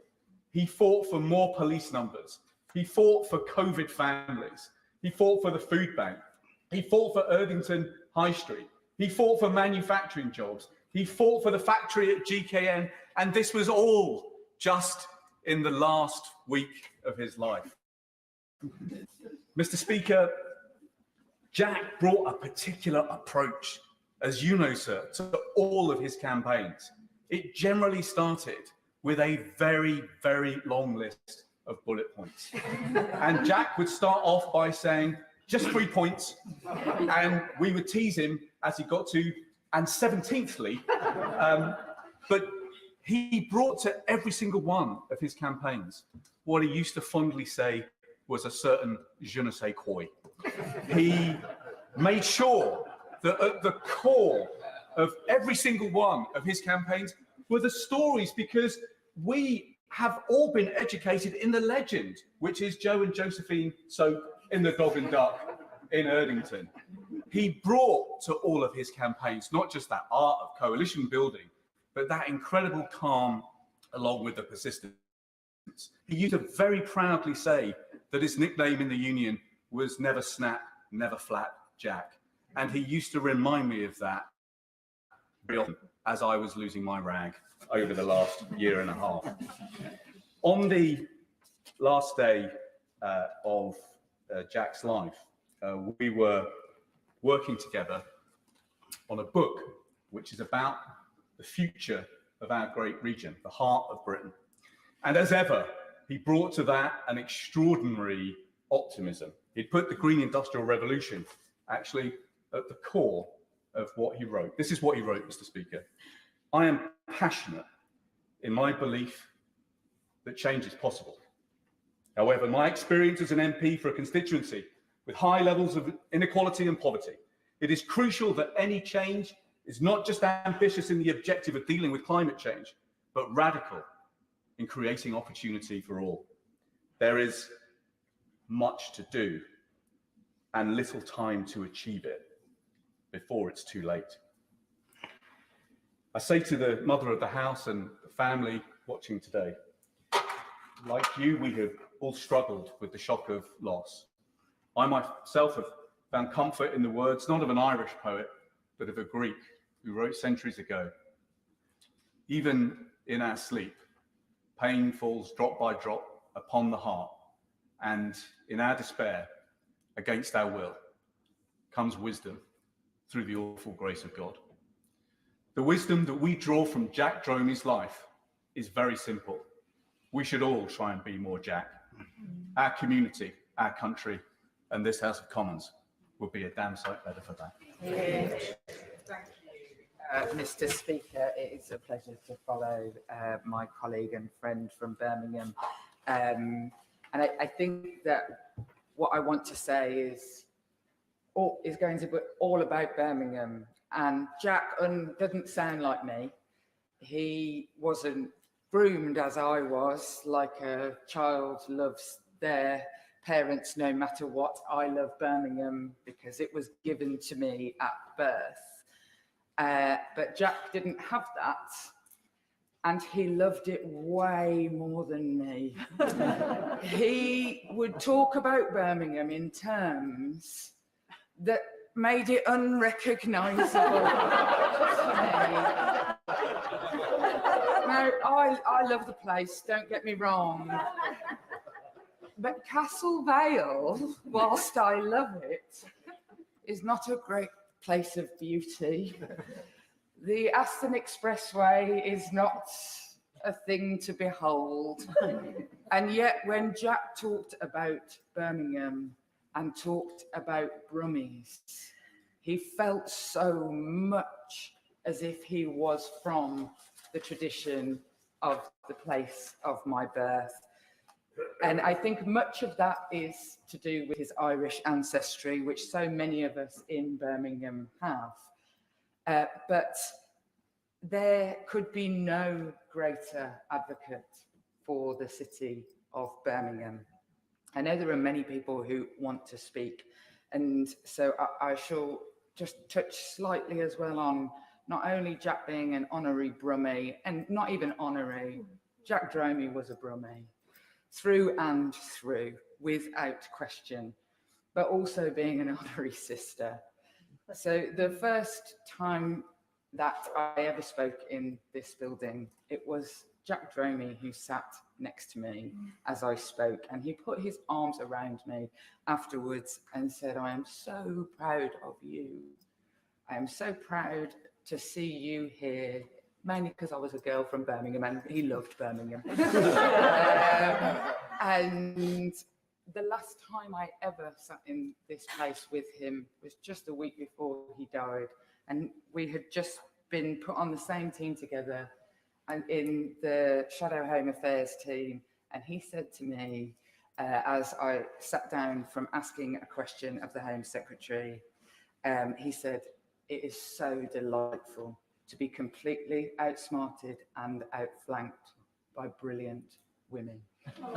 And it is of absolutely no surprise to me. And I say to the Honourable Member for Camberwell and Peckham, to all of her family and her children, that Birmingham will truly miss Jack Dromey, and all of the love of a sometimes not very beautiful place is with you and your family. Thank you very much, Mr. Speaker. Jack and I were both elected in the 2010 general election, and he was my constituency neighbour. But because he was selected relatively late to be our candidate in Birmingham, we didn't actually get to meet until we were both newly elected Birmingham members of Parliament. And I remember in those early weeks lugging around a massive rucksack which basically had a mobile office in it, having no idea about the lobbying that is required to get ahead in the race for an office in this place. When Jack came over to me, and we'd only spoken a couple of times at this point, and he found me and he told me that he had secured a whole suite of offices in Portcullis House. And of course, on hearing this, I was immediately insanely jealous, but he went on to ask me if I wanted to share it with him. And of course, I went from insane jealousy to all but falling at the man's feet with gratitude. And he laughed and he said he simply had to rescue me from my flipping bag because it was practically the same size as me and he could bear it no longer. And that set the tone for our friendship, Mr. Speaker. Lots of gentle Mickey taking and loads of laughter. I was always struck by how ready Jack was, and we've heard so much of this today, with his praise and his encouragement. It's something that his children spoke so movingly about at his funeral. Jack would always stop you or text you or drop you a note to say he'd seen you make a speech or give a TV interview or whatever it might be, and that it was first class, absolutely brilliant, the best of Labour. He never hedged his bets when it came to praise, did Jack? But he really believed in generous and uncomplicated affirmation of not just his loved ones, but his friends and his colleagues too, which is why it was so sincere and in how it was meant that it always mattered to the person on the receiving end of it. It always made a difference. Not every conversation with Jack was quick, Mr. Speaker. The famous 3 or 4 quick things that he would stop you to talk about. I soon clocked that the correct number was calculated by taking the number of things Jack said he wanted to talk to you about, multiplying it by 2 and adding 3. It seemed to work every time, and Jack always got a promise out of you, maybe more than one promise, to attend a meeting or to look into something or join in one of his campaigns. In one of our more recent conversations, he told me he wanted to talk about campaigning. 4 quick things, actually 11. And at the end, I laughed and I said, Jack, mate, how is it your 4 quick things have now led to 10 absolutely urgent, immediate priorities for my to-do list? I soon regretted admitting the 10 priorities for my to-do list, because he then laughed wholeheartedly and said, that's the target from now on, Shabana, 10 things to be added to the to-do list. It's difficult, Mr. Speaker, to believe that a man so full of energy and positivity and generosity is gone. He leaves an immense legacy, not just as a titan of the Labour movement, but as a thoroughly decent, good man. Jack Dromey was first class. He was absolutely brilliant, and he was the best of Labour. Thank you, Mr. Speaker. Goes without saying that the loss of Jack has shocked us all, and our hearts go out to Harriet and her family. He was, as we've heard, respected across this House, and he was an extremely generous person, often giving praise to his colleagues and associates, whether they wanted it or not. And I have privileged to chair the Tribune group of Labour MPs, of which Jack was an enthusiastic member. And on many occasions, he would stop me somewhere en route to some meeting he was rushing off to and tell me what a wonderful job I was doing organising the Tribune group. And on one occasion, when he was particularly effusive with his praise, I stopped him and said, Jack, not even my mother would believe what you're saying. He just carried on undeterred, thinking his message hadn't got across. So no matter how much he was over the top with his praise, though, he always left you feeling better after you'd spoken with him. And he felt the Tribune Group had a lot to offer in the party, and we met regularly to discuss the issues of the day. And Jack would always keep the discussion well-grounded and to the point. And so when we were losing sight of the bigger picture, Jack would intervene. Just a few quick points, may I, Chair? He would then set out his opinion, always carefully thought through, with an anecdote here, shaggy dog story there, sometimes long, sometimes short, depending on the audience, always with a twinkle in his eye. And then he would bring us back to the point with the apocryphal question, what did Joe and Josephine soak in the...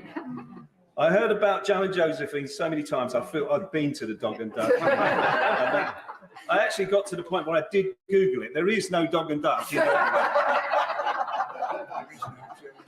So we'll miss him in those discussions, and above all, we'll miss his dynamism and his enthusiasm that spurred us on, and I will miss his encouragement in keeping the Tribune Group going. We're both proud members and long-term members of the Trade, Transport and General Workers Union. He had been a high-ranking official, becoming Deputy General Secretary. I was a lowly lay member of the transport section. We got to know each other when he came into this place, and we found we had a number of mutual acquaintances that we made in the trade union, mainly because my region, the London region in the union, was very influential, and my branch, the cab section, was very influential in London. And many of the people in my branch were in the broad left of the trade union, and Jack back then was a member of the broad left. There's no questioning Jack's left-wing credentials. He built a long reputation on the campaigns that he fought and won as a trade union official. His determination to stand up for social justice was legendary even then, over 30 years ago, and he continued to struggle, this struggle in his parliamentary career. The negotiating skills he honed as a trade union leader enabled him to forge alliances across the divides in this place and get things done for the people of his adopted Erdington. There's always going to be a bit of Erdington, in my opinion, that is London, and that's Jack's legacy for them. Jack's indefatigable campaigning on behalf of the trade union and labour movement touches 6 decades. He changed the lives of countless people who will never know what he did for them. One last thing we had in common. 16 months ago, I became a granddad. And nothing made Jack smile more than when we talked about the honor of being a granddad. It's probably those chats which I will remember most when I think of Jack. So Jack, if out there in a parallel universe, there's a Dog and Duck with Joe and Josephine in it, perhaps sometime in the future, not too soon, we'll sit down with a pint and find out finally what they actually think. It was an honour and a delight to have known them. Boris Johnson. Much, Mr. Speaker. Thank you for squeezing me in. I've known Jack for about 12 years when he was first selected to stand in Birmingham Erdington, and I'm still a councillor in his constituency in King's Standing. Now, I've got to confess, me and Jack didn't always see eye to eye on every particular issue, and I think the first time we met each other was in Aylesbury Crescent in King's Standing, where we didn't exactly meet on on equal terms. We had shared a few coarse words of each other.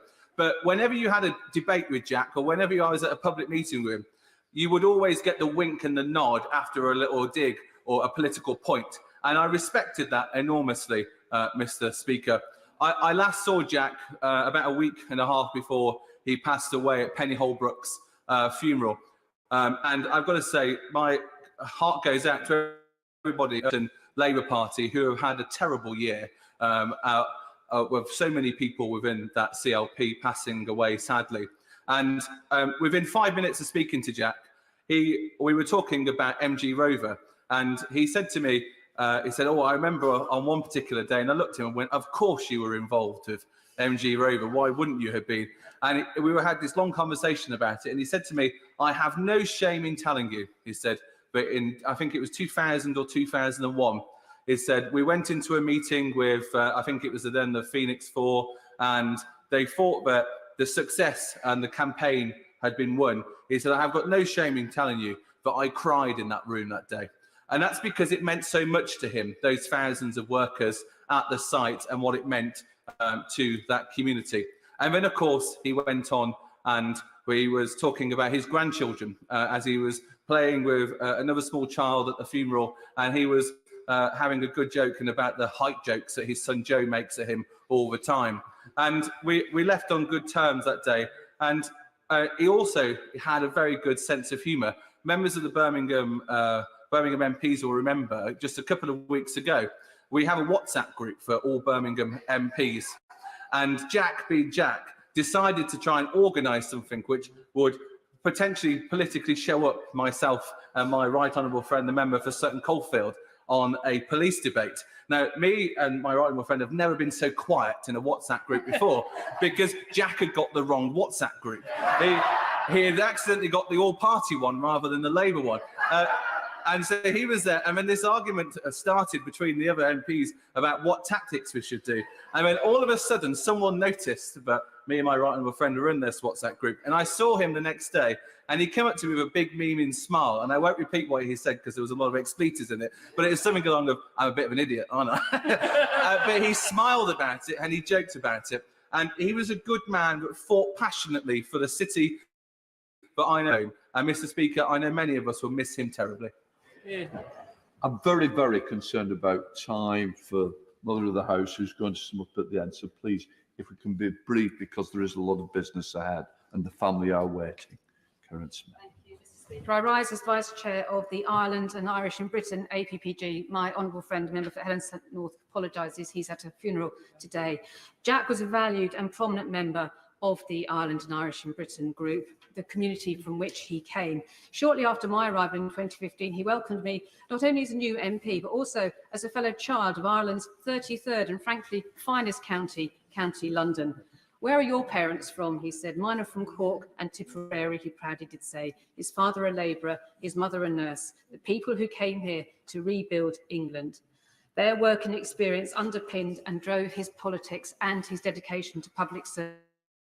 Trade union movement, he always saw the parallels between his own parents' struggles and that of newer migrant communities, building links with those new migrant communities, most recently with the Polish community at an event at the London Irish Centre. Jack's support for the Gaelic Athletics Association in Birmingham, and indeed across Britain, was a significant part of his involvement. It's no surprise given that his grandfather, Jack Doherty, was a hurler who played for Tipperary in several All-Ireland finals in the early part of the 20th century. And it was a very proud moment for him to take part in the St. Patrick's Day parade in Birmingham, which hadn't taken place for decades because of the pub bombings, alongside the Erin go Bragh club based in his Erdington constituency. Just last year, working again across party, as we've heard so much of today, colleagues with the House to save Park Nairn, the home of Gaelic games in Britain, ensuring a generation of children in the West Midlands can continue to enjoy Irish culture and sport. Jack's son Joe said at the funeral how he beamed when visiting the construction centre named after him, just imagining his own dad, newly arrived on these shores, knowing what would become of his son. He was so proud, as many of us were, when there was an event here in Parliament to honour him and the other sons and daughters of that generation of Irish fathers, the construction workers who built Britain. Jack was one of a relatively small band of us MPs, those who are as proud of the people from which we came as we are of the people we now represent, being both British and Irish. And he had a strong sense of justice. In the week that we marked the 50th anniversary of Bloody Sunday, Jack's involvement in the pursuit of democratic, peaceful politics on the island of Ireland and good relationships between our two countries was again recognised by the Irish government and the presence of the Irish ambassador, Adrian O'Neill, at Jack's funeral on Monday. Being Irish was very important to Jack, and Jack was very important to Ireland and the Irish community in Britain. We will miss him. J. Go Row, Anam.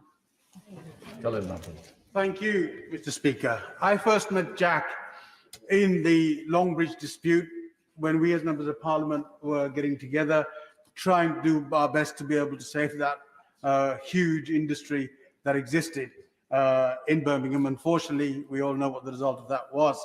But Jack always tried his best to do that. I next met him when we had an issue with the HP Source company who were pulling out of Birmingham and going to Denmark for the efforts. And I first joined him when he said, I'm going to lead this campaign on behalf of the trade unions. So we met, had a couple of conversations and meetings, and we decided to do a rally. So we all walked around down Aston for about 1.5 miles and went to the factory and spoke to the workers there. But what we managed to do at the end of it, because Jack's tenacity, was to get some better terms and conditions for those people who are going to lose their jobs. And that's what Jack was about. Jack was a great man. And from that day onwards, I realized there was somebody that I wanted to get to know closer and be more close to. So when my friend, his predecessor, Sean Simon, for Erdington, decided that he was going to move on, one of the first things that I did was to speak to Jack. And usually, as Jack is with his family, on a Friday evening at a curry house, where usually Sean, I, and a couple of other friends always transacted business in those sort of areas, we met at this curry house, and I said, Sean, if you're going, then perhaps what we might be able to do is to speak to Jack Dromey, because I think he's a great guy. He's able to look at a community like Erdington, where has a huge amount of working people, industries there, and we want somebody there to be able to do that. And I thought Jack was the best. So I decided to call him. I called him, and he was in Ireland, listening to the recital of his daughter Amy. And he texted me back and said, can we speak tomorrow? I'm at the recital, I can't talk to you. So he did tomorrow, and we did that, and the party went through a procedure, and the party in Erdington elected him and selected him because they believe he was the right person.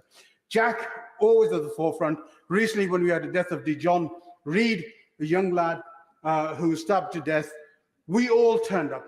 And because we turned up with Jack, myself, and the honourable member for Birmingham, Edgbaston, we spoke to the black churches, we spoke to the community, and hopefully I think what we managed to do is to stop or prevent any further uprising to be took.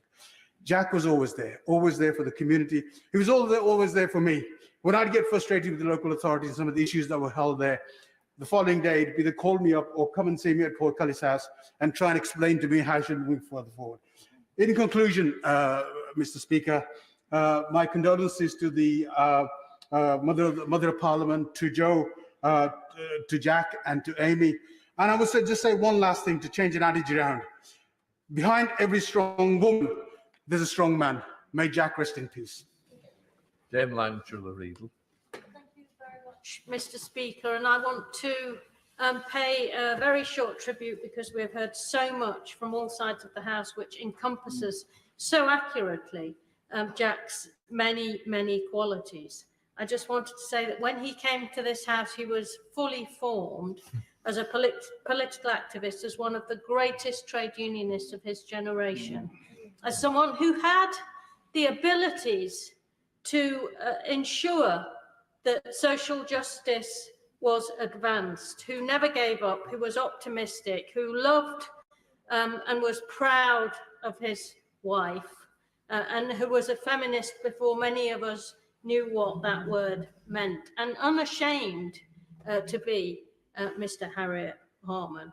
A very, very rare, very, very talented, very kind, gentle man who was the best of the labour and trade union movement, who we will all miss terribly. Condolences, obviously, to the mother of the house and his fantastic children who are in the gallery. As someone who was fortunate to benefit from Labour Party romance, I always looked up to Harriet and Jack's law society, law centre, something that I should follow. Boris Johnson. Mr. Speaker, Jack Dromey has been in my life a very long time. I was a candidate in Taunton, an eminently winnable seat for our side, so because I was a Transport and General Worker Union as well as a cooperative, this young man suddenly pitched up for a day to help me. So, you know, we've known each other right back since 1974. And he was very suspicious of me at first.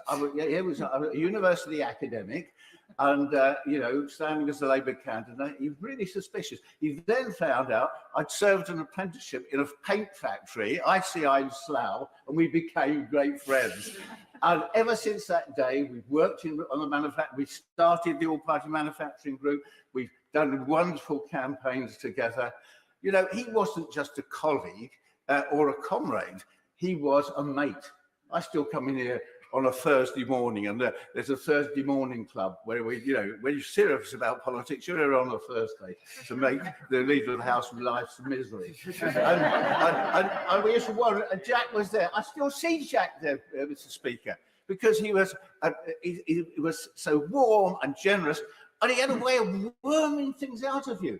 He had a big family. I've got 4 children and 12 grandchildren. We used to more about his family than you can ever believe, because he told me, how are you going on? What stage are you at? And then I bored him, because everything he did was more exciting than what my family was doing. But Mr. Speaker, the fact about that was his passion.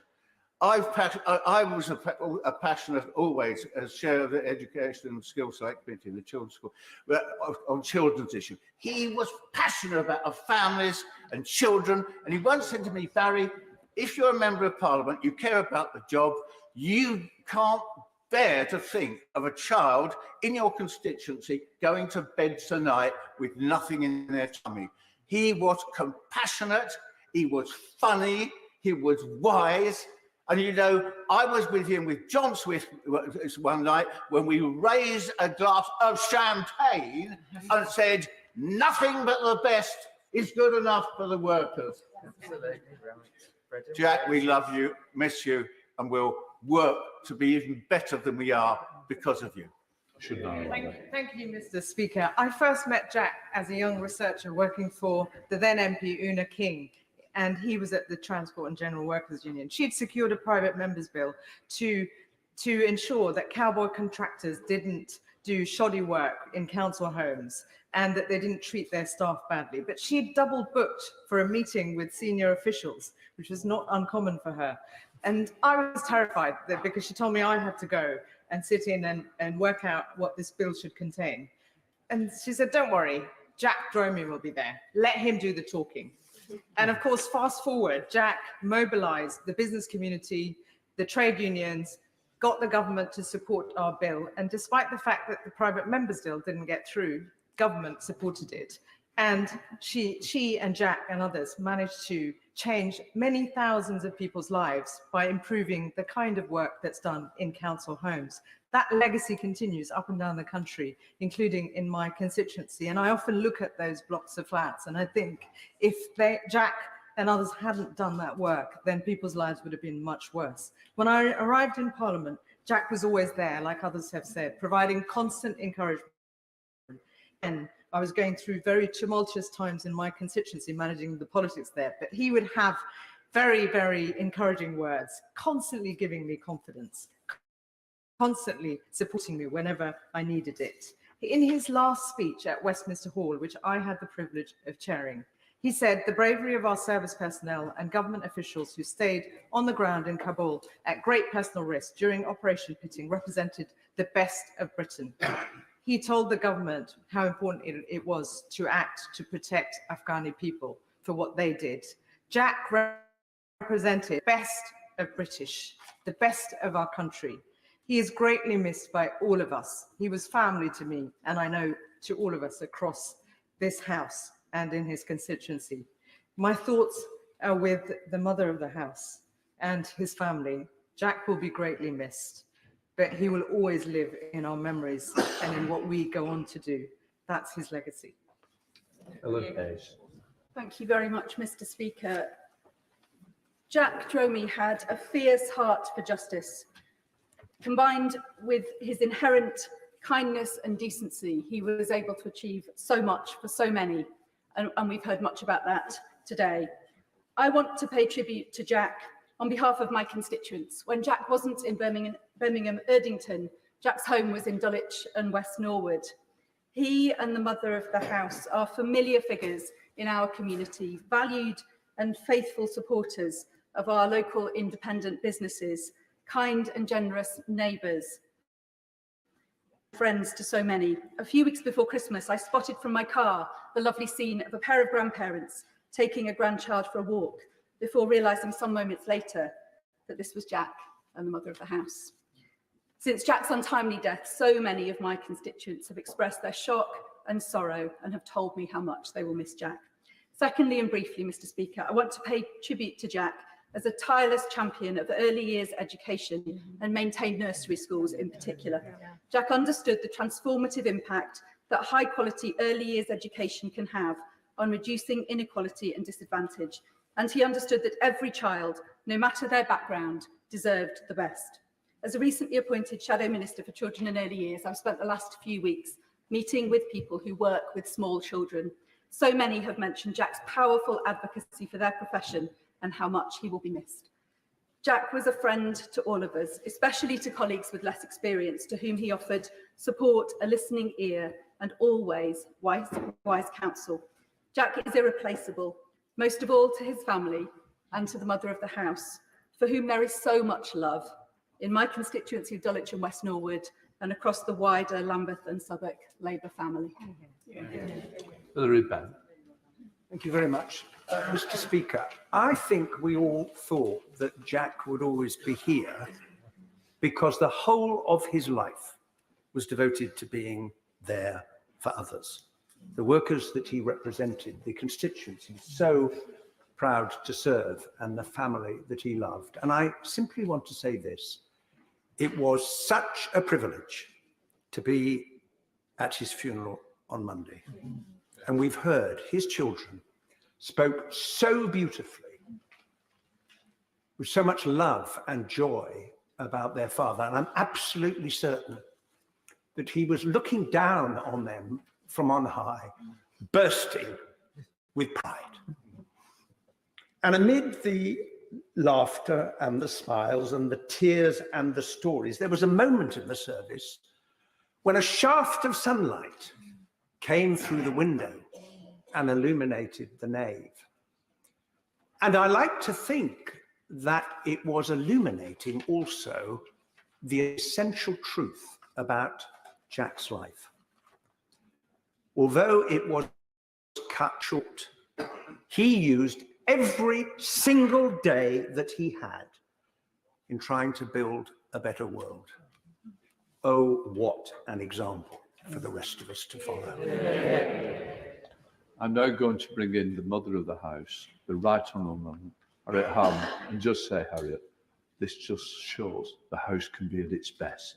And this is its best because of the love for you, Jack, and your family. Harriet Harman. Yeah. Thank you, Mr. Speaker. On behalf of myself and my family, I'd like to warmly thank all those honourable members who've spoken today, and to say from everyone from all around the country who've sent us cards, emails, texts, tweets, who've posted on Facebook, to say to them that the memories they've shared with us and the respect they've shown for Jack have given so much comfort to me and his beloved family as we face the total shock of his sudden death from heart failure just 3 weeks ago. Jack hated inequality and oppression, and his life's work was a steadfast focus on supporting those who were fighting against it. His roots in the Irish working class immigrant community, his solidarity with Black and Asian people fighting against inequality, his respect for middle class people who, though not suffering hardship themselves, wanted to work to end it for others, that made him the polar opposite of the culture wars, a living embodiment of the coalition that is the Labour Party. He spoke up for people and they heard him, and that made them stronger, whether that was those he worked with or those he'd never met. Much has rightly been said about his support for me in my work.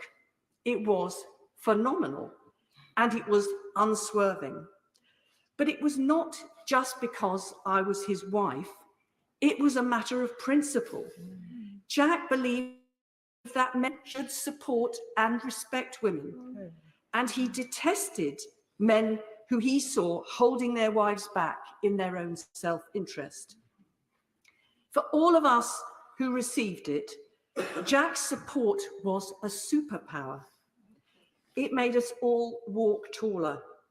It made us all feel stronger. We will so miss him. I'd like to thank you, Mr. Speaker, for your tribute and for your kindness to me and his family, and for allowing us this time today to pay tribute to Jack.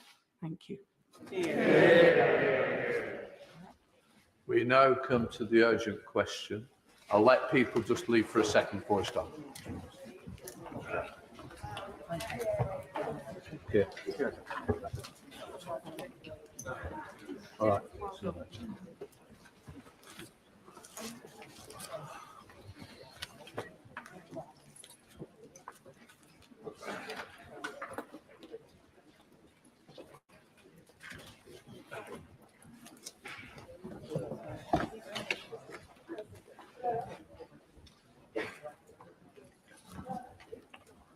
We now come to the urgent question. Dr. Matthew Offord.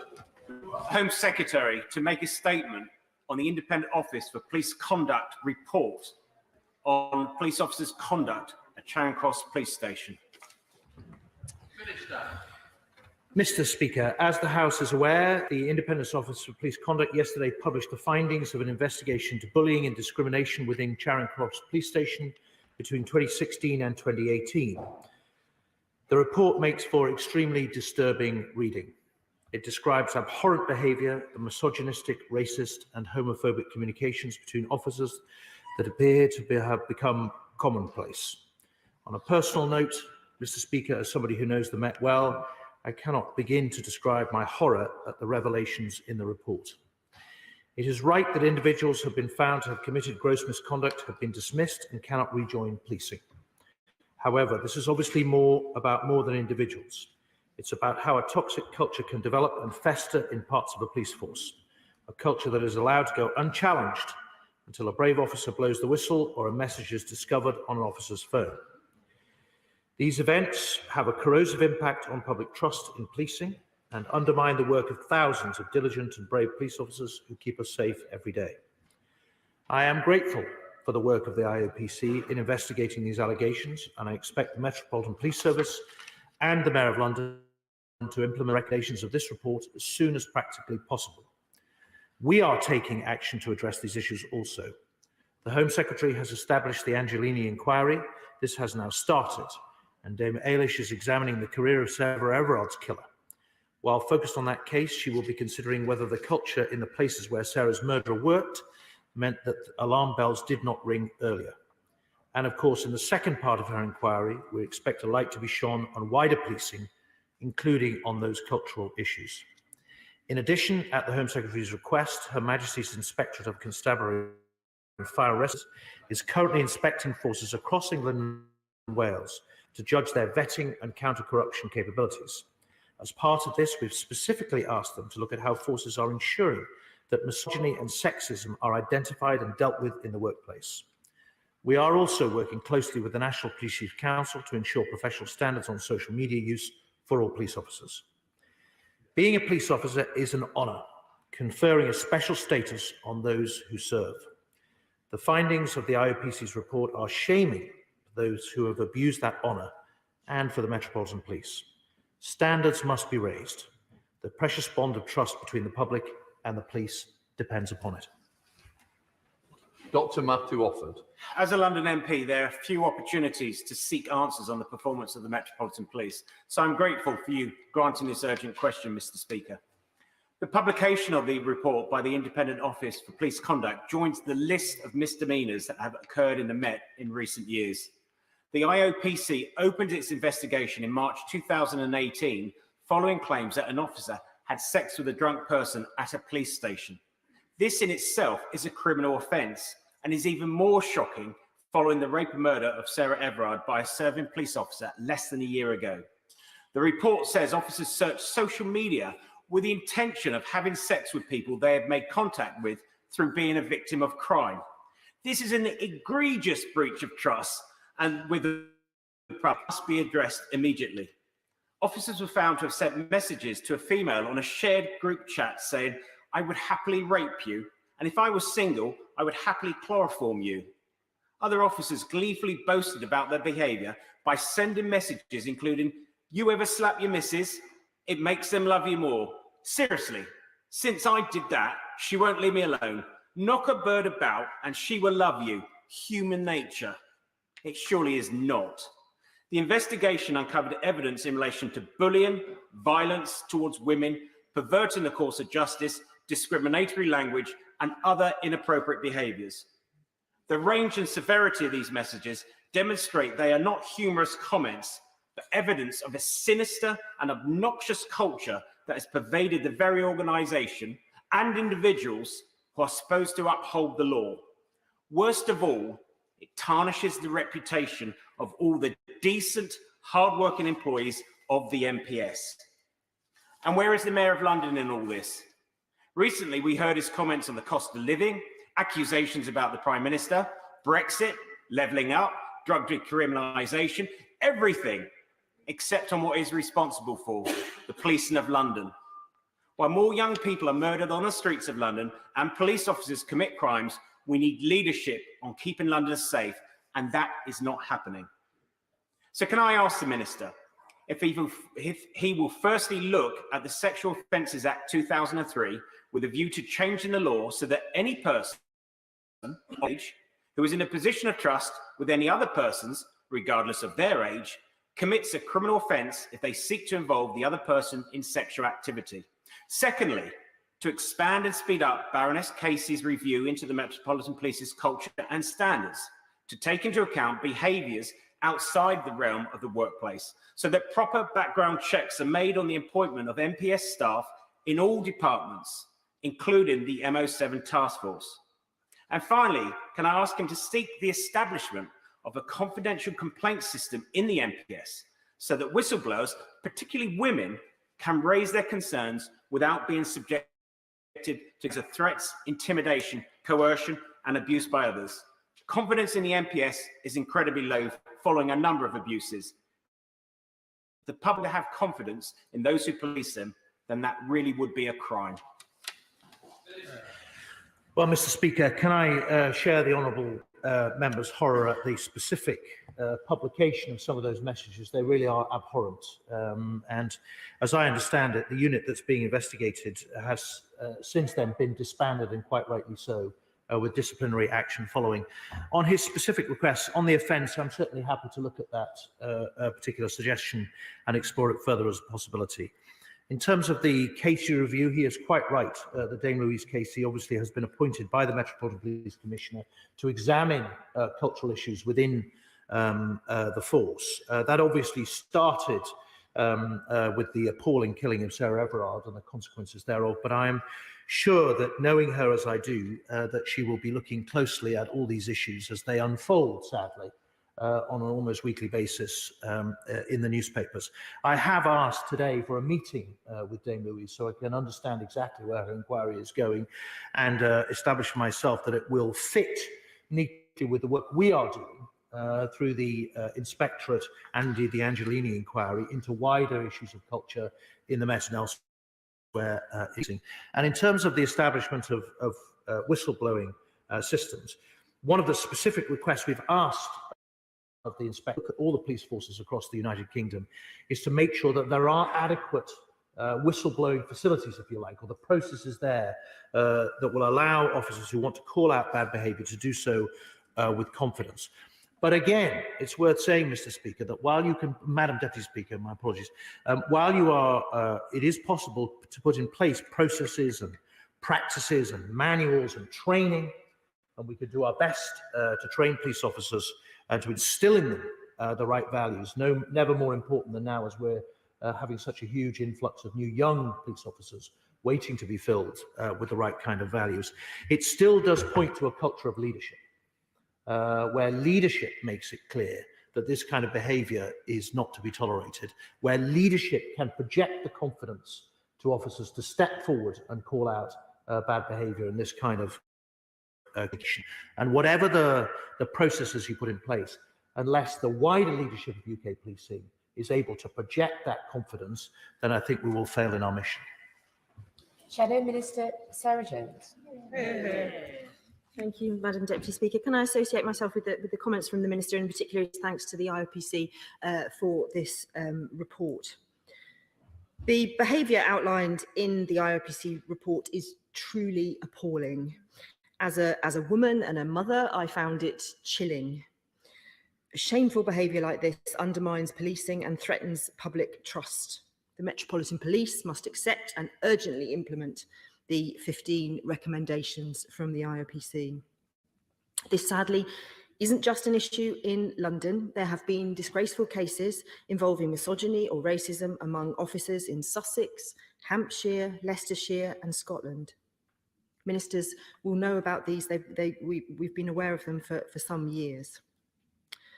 It isn't good enough, Madam Deputy Speaker, to leave this just to police forces to solve, or at least to leave it until all of the different reviews are completed. We need action now from the government to tackle discrimination and prejudice within policing and to help rebuild confidence. Police training is overhauling now so that police officers get ongoing training throughout their careers, including on anti-racism and tackling violence against women and girls. Action is needed now on the wholly inappropriate use of social media to perpetrate prejudice or bullying. What is the government doing now to make sure this happens? Action is needed now to tackle racism within the police force, but the MPCC action plan on race is 18 months overdue. Why is the Home Office not making sure this happens sooner?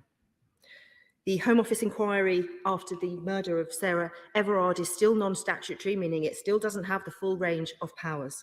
Will the Minister listen to Labour's calls and place it on a statutory footing?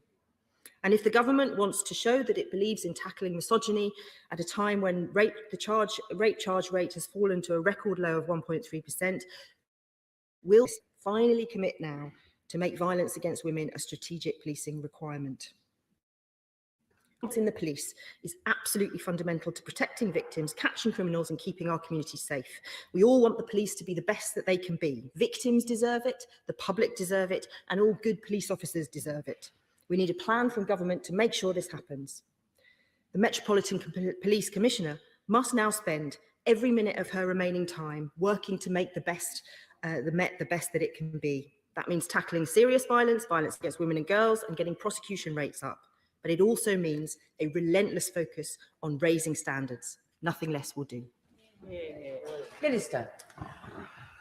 Well, Madam Deputy Speaker, I recognise that the Honourable Lady's job is to challenge the government to do ever better, and I welcome her in doing so. But I hope she will bring the same forensic challenge to the Mayor of London. Having done the job of Deputy Mayor of Policing, I would certainly have taken responsibility for driving these kind of changes forward from City Hall, and indeed, we've back between 2008 and 2012 established our own race and faith inquiry and drove through some of the very difficult reforms that were required back a decade ago as well. So, as I say, I hope she will speak to her party colleague in City Hall and press him also to bring action.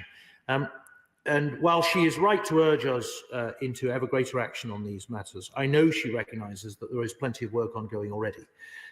We are, for example,